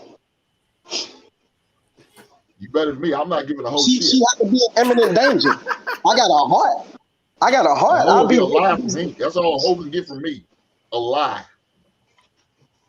I mean, listen, here's the reality, right? A lot of people say this, a lot of people say that, what they'll do, what they won't do, but behind closed doors, niggas is doing all kinds of shit. Which is why I'm telling you, you let them in. Behind closed doors, you let them in. Hey, behind closed doors, you can only speak for yourself. That's that mirror action that we talking about. I got you know what I'm saying? That's shit we gotta be real with ourselves about. You know what happens when this live go off. You know if you go beat your dick or not. Just being honest. Do you have the strength to walk past a chick with a fat ass and not look back? Without your girl? Are you asking me that question? That's the No, I'm gonna look at her ass. And that's the first mark of weakness. Why? Because I look? Come on, man. How you play with all the time? There's nothing wrong with window shopping as long as you don't make the purchase. You get the the eyes are the gateway to the soul, brother. You see something you like, then you gonna want to pursue it. You gonna be like, damn, I can see it from the front. I'm gonna set it out. So I mean, there's the men that we are, and then there's the men that we strive to be. You telling me you would look? You telling me you gonna have blinders on? You looking straight ahead? Let's take reflect on this question. The question says, why is it that Victor Free's response was not accepted? Is the thought that when a man responds to a question on the panel that he isn't being honest? Victor's reputation is integrity. All facts. Peace to the queen, Inya. Courtney, Michelle, I seen you out there too. I'm gonna answer that question. Why I question is now maybe nobody else. I did because he just sit there and said he'll let her in. he tried to get some bullshit ass reasons like, well, if somebody trying to kill her, I'll feed her. Right then and there. That lets you know he'll let in anything. Nah, hell no. Let me tell you what I would do. If somebody trying to kill her, I'm calling 911 because I don't need them issues in my house. Why would I bring it to my home if somebody trying to kill her? You sound like a goddamn fool. Hey, so the same person trying to kill her is going to try to kill you because now you're a part of it. I'll be damned. Hey, Victor, if it was a 400-pound Wigosaurus, would you open the door? Hell yeah. Say again? With open arms, you welcome that heifer. If she was a 452-pound Wigosaurus, would you still open the door? Man, listen, man. That's why I tell you there's two different questions. Am I weak for pussy? No. Am I humanitarian? Absolutely. That'll be my weakness. Having a heart that's too big. That's it. Now, you can say this, cat. I'm an involved man. When she let you in, she showed you that lie. Victor, she showed you that lie. Somebody's after me. Somebody's trying to kill me. She gets you in and now she's seducing you. Now you're falling weak for the putty. Hey, Hank. Why would I? Okay. Hank. Yes, sir. Look, I agree with the man. Listen, men have to develop dick discipline. You know what I'm saying? That's women's power. But I don't disagree with him. I just don't believe it. Right. I think women have absolutely stand on what he's saying because every nigga is weak for it, right? Yeah, that's their power. There's no hope. There's no hope, right? So what the fuck we talking about? It is hope. A little bit. It is hope though. It's hope. You can have dick discipline. You saying hope is dick discipline? Like, is that the state that we're in? Like, for real? Well, men need to have more than just that's what we're talking about. We need all-out discipline. Dick discipline is hope. Is that the next political campaign? So if you was married, right? So if you was married to the feminine, okay, we talking about what ain't out here, right? But let's just say you caught this chick, right? And she everything you wanted to be, fit, feminine, friendly, and all that other stuff, right? She doing everything she's supposed to do. She's loyal and whatever. Do you have it in you to be loyal to her, or every woman that throw it at you? Because men are way more desirable once they've been chosen on. You understand? I've had way women throw it at me when I was unavailable than when I was available. Yeah, but throwing something at you doesn't mean that you have to take it. It's like that's the question on the floor, Simon. Yo, if you got what you want already, can you put the other shit down? We playing ball out here. You want to catch the ball? Pause. Nah. Right. Pause. What are you pausing for? What the hell?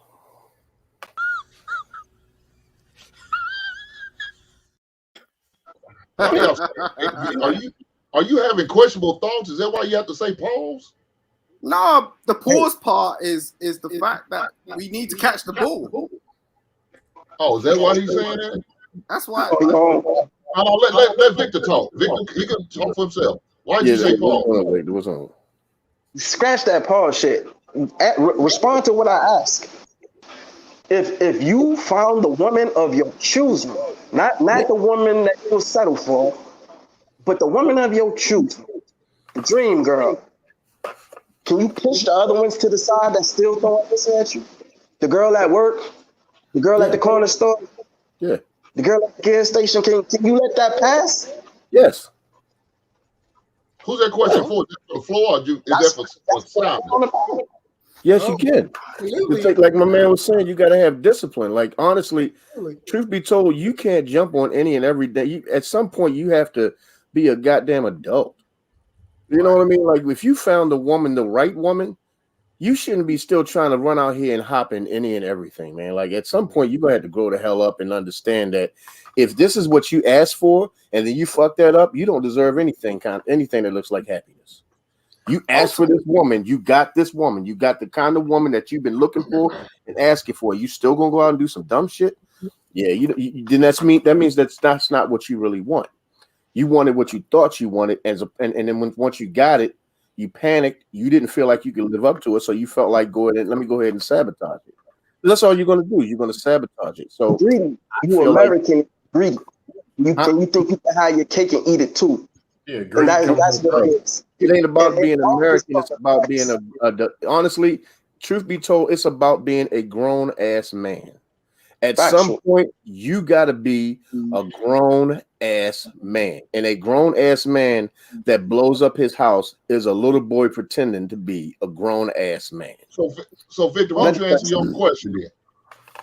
Answer your own question. Would you? Bro, that's the eternal struggle. That is the eternal struggle. It's no struggle. Look, I'm fighting his nature. the funny thing is you can Hold also on, Simon. Let him answer his own question. Vic, go ahead and answer your own question, bro. A man fighting his nature, and every day you wake up, you got to remember why. It's people I want to just smash on when they disrespect or whatever the case, but I understand that there's people who need me at home. So I can't just rage out because I want to rage. I can't just knock off every chick that throw me the axe because there's people depending on me to hold it together. So yes or no, brother? Man, shit, bro. You hear my answer, yo. No. I heard you a lot of fluff. I need a yes or no. Can I stand up and be true? Day for day, nigga. Yes or no. Would you? Day for day. Would you? Would you not? Oh, you want no fucking testimony in the court stand? Remember this nigga said? You gave me a testimonial. It's a yes or no question. Would you or would you not? As it stands, I ain't got no problem standing on what I said, which is I ain't trying to chase all the ass that's chasing me. There you go. That's what I was a good answer. Thank you, sir.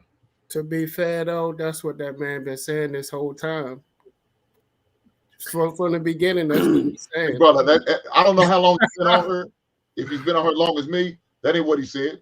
First of all, the man sit there and said he'll open his door to Amber Rose. Yeah, because Logic didn't ask the right question. He just said, but Hink is. That's why Hink's still here. He said he'll open the door to her to feed her, and if she's her life is threatened, he's gonna open the door for humanitarian. So when she lied and told you I was hungry, now she's in. When she lied and told you I'm in danger, now she's in. Now that's when that seduction comes into play. Right, and guess what he also said for? He also said, I'm weak for the putty.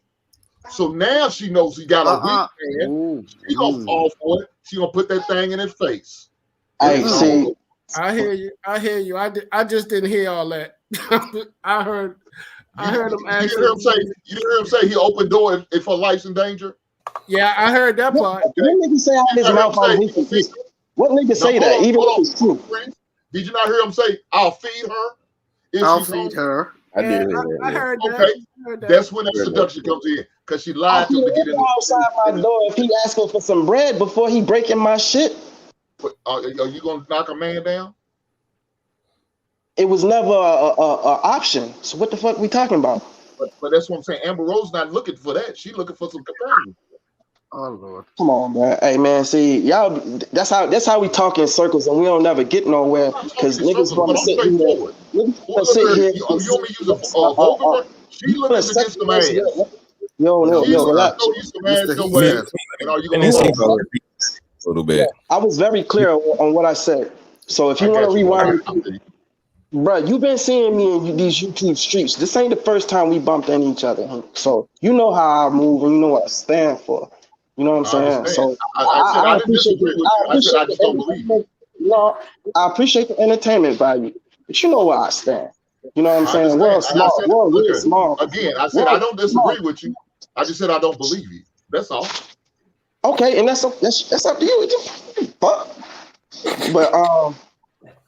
with that said, man, I got to get out of here, man. I appreciate y'all time. Coming out of your butt, that man pulls that penis out of you, a flame is going to come out, and nobody will ever stick a penis in your butthole again because it will be on fire. You ain't seen nothing. Where's the horn sign?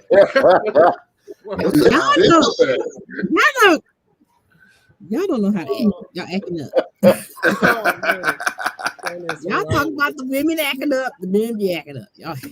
It happens, man. It happens. We got to filter out the bullshit, though, Ty. That's what I'm here for. I'm for bullshit now. Again, I didn't say I disagree with him. I just don't believe what he's saying. I didn't say I disagree with him. I agree with what he's saying. Men should have dick discipline. I I don't understood. believe I heard him. I heard him from the beginning, though. It was Okay, like, maybe you have. I didn't. I'm yeah. just when I came in, what I'm hearing was kind of questionable. You But if kept cutting me off though, Hink, man. What? I mean, you didn't even want to like listen to what the hell I was saying. Anything. Simon. Simon, did I cut you off, buddy? I'm sorry. Don't do it. Okay. First of all, you in the dark, man. I can't take you serious. Exactly. God dang. Go ahead, brother. I was gonna jump in and just try to, bring it back home and see if we could kind of reset the table just by saying that I think that discipline is something that is required, but I think it's a lack of practice is why it seems so foreign and the conversation can kind of go off tangent. Because again, I'm a sports person and we practice to get better at stuff, whether it was in the morning, after school, both. But practicing discipline, practicing saying no to girls, maybe something you want to do if you think it's going to be, like a genie in a lamp when she comes around you. It's just so enticing. But I was just in New York having a conversation with my cousin and my wife was in the car as well. And I alluded to one of the gentlemen that we hung out with and we all learned from each other. But there was one gentleman that he would disqualify a woman for the slightest of reason. She could be a 10. 9.9, whatever you want to say, but he'll find something. There's some ash on her elbow or whatever the case may be. But just seeing him operate like that, that's one of the things I took from him is, you got to have a certain level of je ne sais quoi.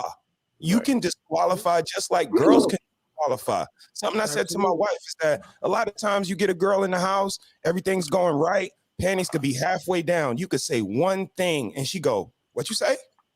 Panties come right back up. Men don't have that level. Well, I should say all men don't have that level. Some of us, would you say, Shorty?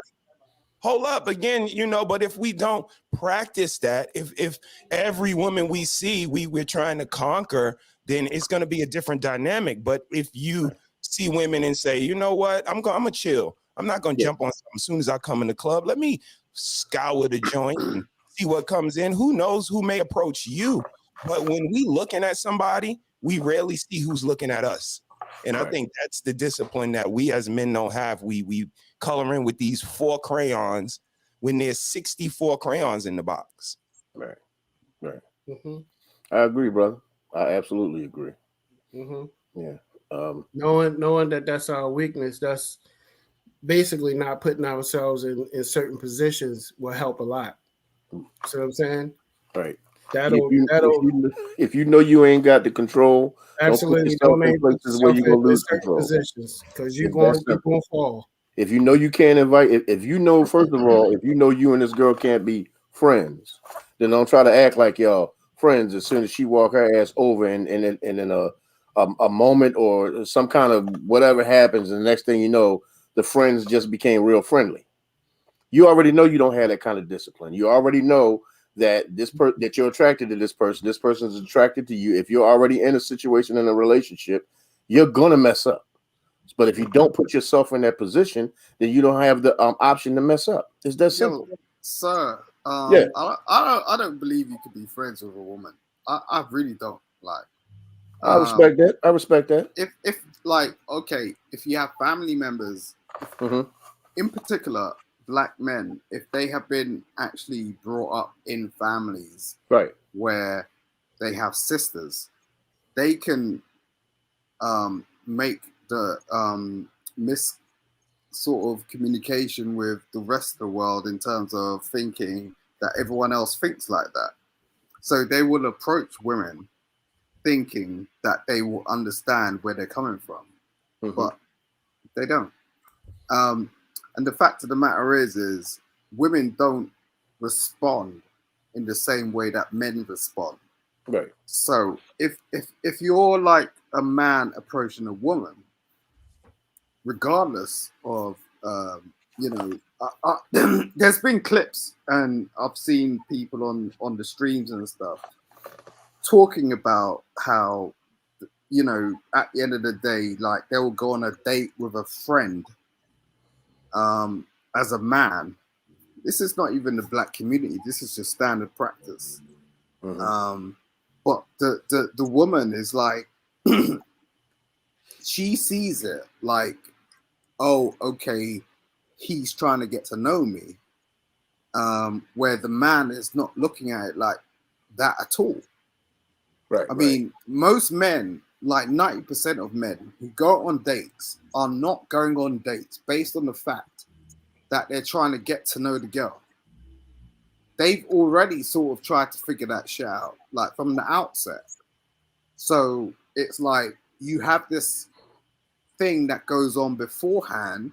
Let's call it the pre-show, where it's like you've already sort of like checked her Instagram page. You're trying to figure out who her family looked like.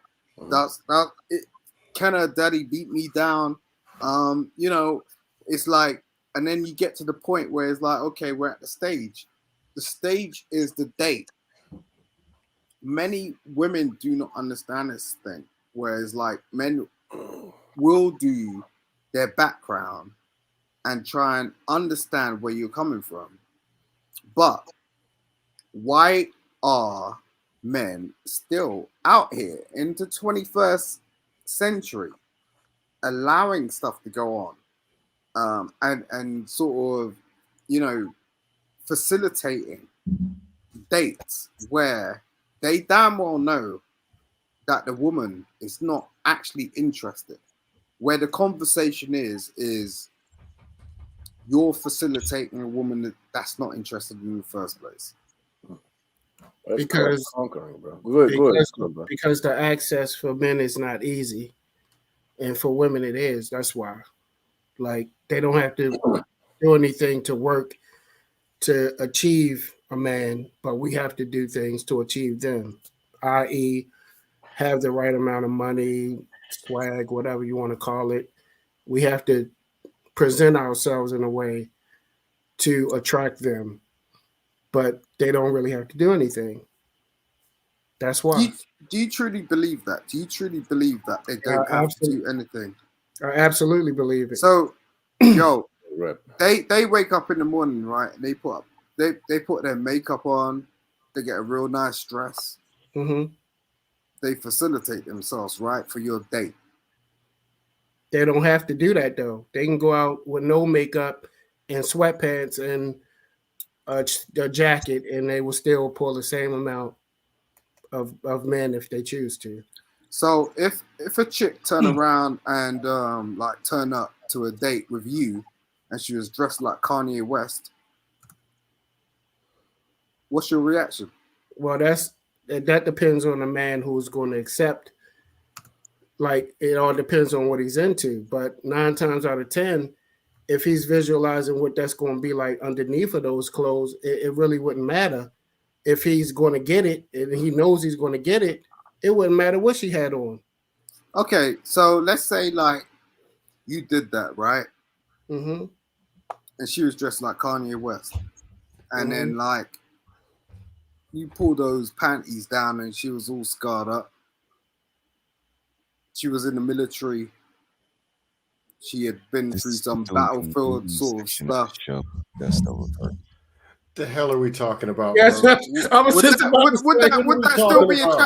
Would that still be attractive to you? No, hold for a second. I'm listening, but I'm getting lost. I ain't gonna lie. I'm really listening. I truly am, but I'm getting lost a little bit. Yeah, I am getting lost. I was trying to follow you, but are you asking me personally? Was swollen with Blistex, and what if one of her toenails? What the point I'm making is the point I'm making is men are their equilibrium. Men.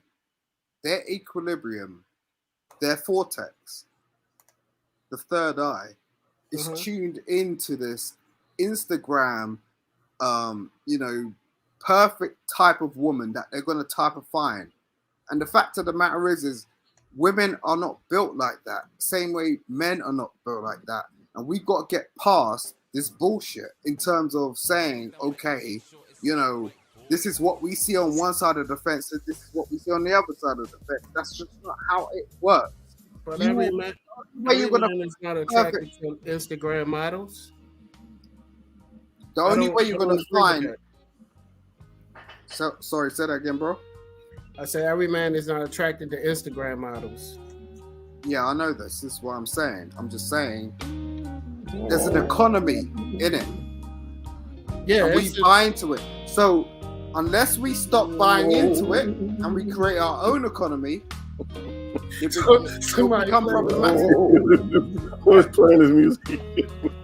That's the old soul blues. That's hilarious. I represent the old soul blues. Hey man, you're gonna have to stop drinking heroin, man. You have to stop drinking heroin and stop smoking alcohol. Yes, stop drinking heroin. It's hilarious. I'll catch up. Thank you. Oh shit.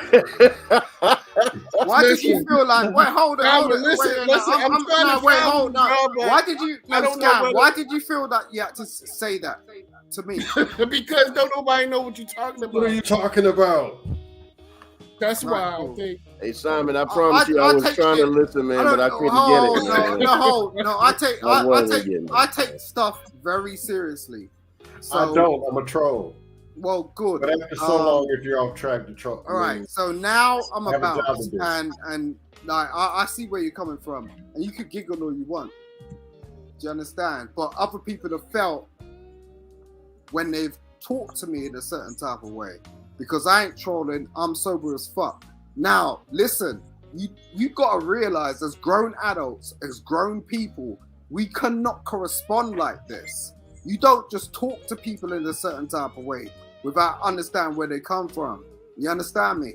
Because I'll go total on the opposite way of you. I've been bouncing with you for a second, and you want to turn around and talk to me like that? Really? Yo, I need to like you threatening, bro. No.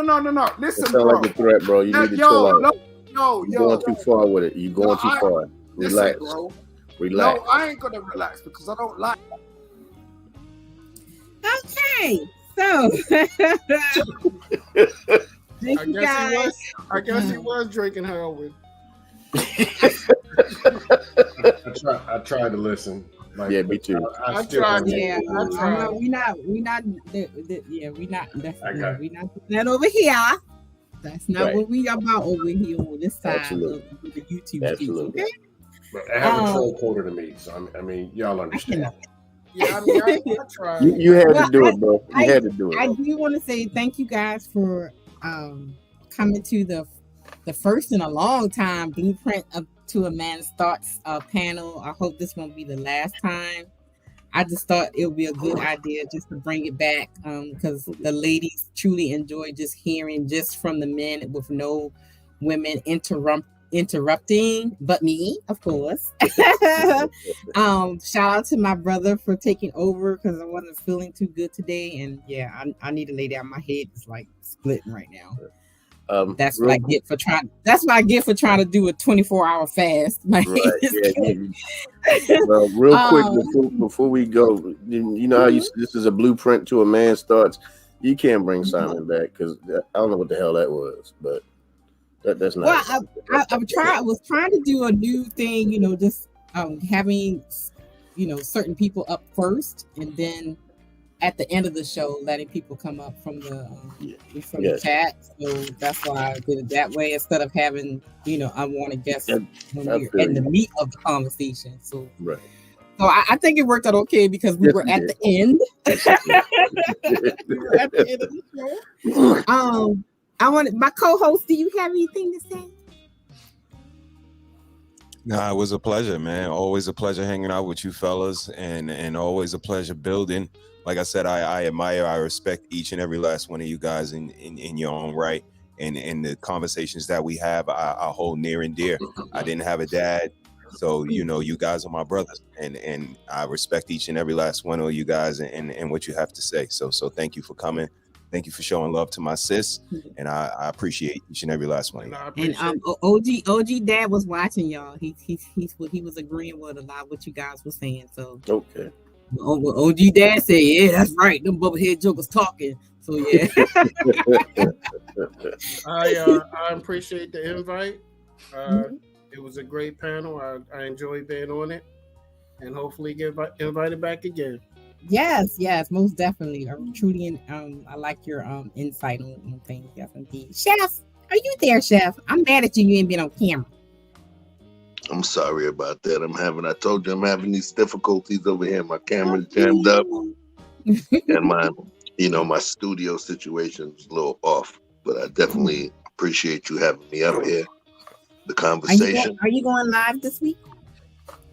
I'm actually going to be going live a couple of times this week, so stay tuned. Thank you for having me up here. The conversation we were having was pretty lucid. I think that we peeled back a few layers of the onion. But all I can say for everybody watching and everybody interested in this conversation, it's a big ass onion. So there's a lot of layers to this thing. Most definitely. We definitely going to have this again because I have several I wanted to dissect. Right. So peace, love, and light to you all. I hope you feel better, Ty. And thanks for involving me in this as well. What about you, Dusto? You got anything going this week? Ladies and gentlemen, as representative and as president of the Dustosphere and head of the Trolluminati. The Trolling 60s, part of the Trolluminati. We're currently hiring for trolls. We're running short, but it appears that in these spaces, people are dusting and crushing or out of control. So we got to have some kind of enforcement to keep these people in line. I can be reached at duck.com. That's all I got. Wait a minute, y'all see what Yellow say he can't get fired? I'm so sorry, Yellow. I wish I could give you 5 minutes back. I'm sorry. I think I aged like a half a year with that shit that was just happening. Yeah, but Simon, it's just jokes, man. Come on, really, bro. Yeah, I'm a troll. This is what we do. Well, anyway, I'm not ruining people's lives. I'm just cracking jokes. Come on. When he sobers up, he'll be all right. Simon's all right. Every time I see this man, his ass is either high, drunk, or both. All right, guys. Well, if you guys are not doing anything, go over to Sir Hale Speaks. He is now live right now, so go over and check out what they're doing over there. I think they're gonna have a really dope conversation. Right. I am going to lay it down. Praise the Lord. So you guys have a good evening. Miss Vibes. Yeah. I'm coming soon. The help of my man. You know, I'm awesome. Coming soon. Yeah. This brother right here, I can't wait. It's gonna be bad, people.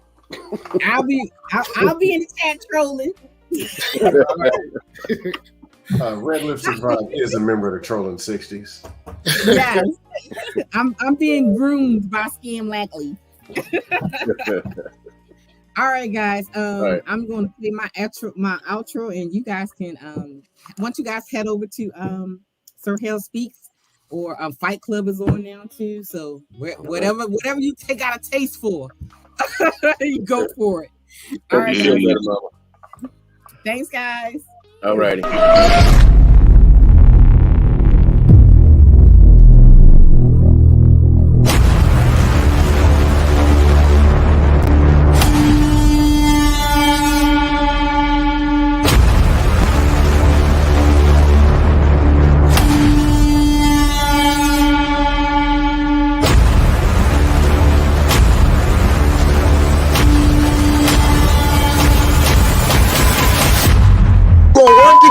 And we gonna fuck that nigga B9 up.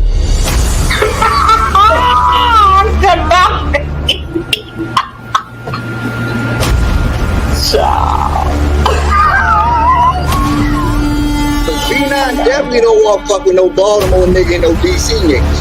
Not when we come together. Yeah, that's scary. I tell cats all the time, man. I said, look. Y'all sit there and get away with this not being on child support if you want to. But if that bitch one day get mad at your ass, you saw dead people? Wait, what she said? I saw something. I actually do see dead people, but that's a whole nother part. That's a whole Kaya. This is all you. Open Pandora box around here. Red Lipstick Vibes after dark. Ooh.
job. That includes whipping and keeping the recipes.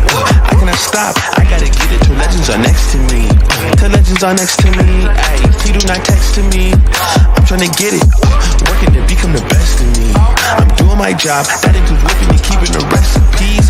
I cannot stop, I gotta get it till legends. I gotta get it till legends are next to me. Till legends are next to me. Ayy, please do not text to me. I'm trying to get it, working to become the best of me. I'm doing my job. That includes whipping and keeping the recipes. I cannot stop, I gotta get it till legends are next to me.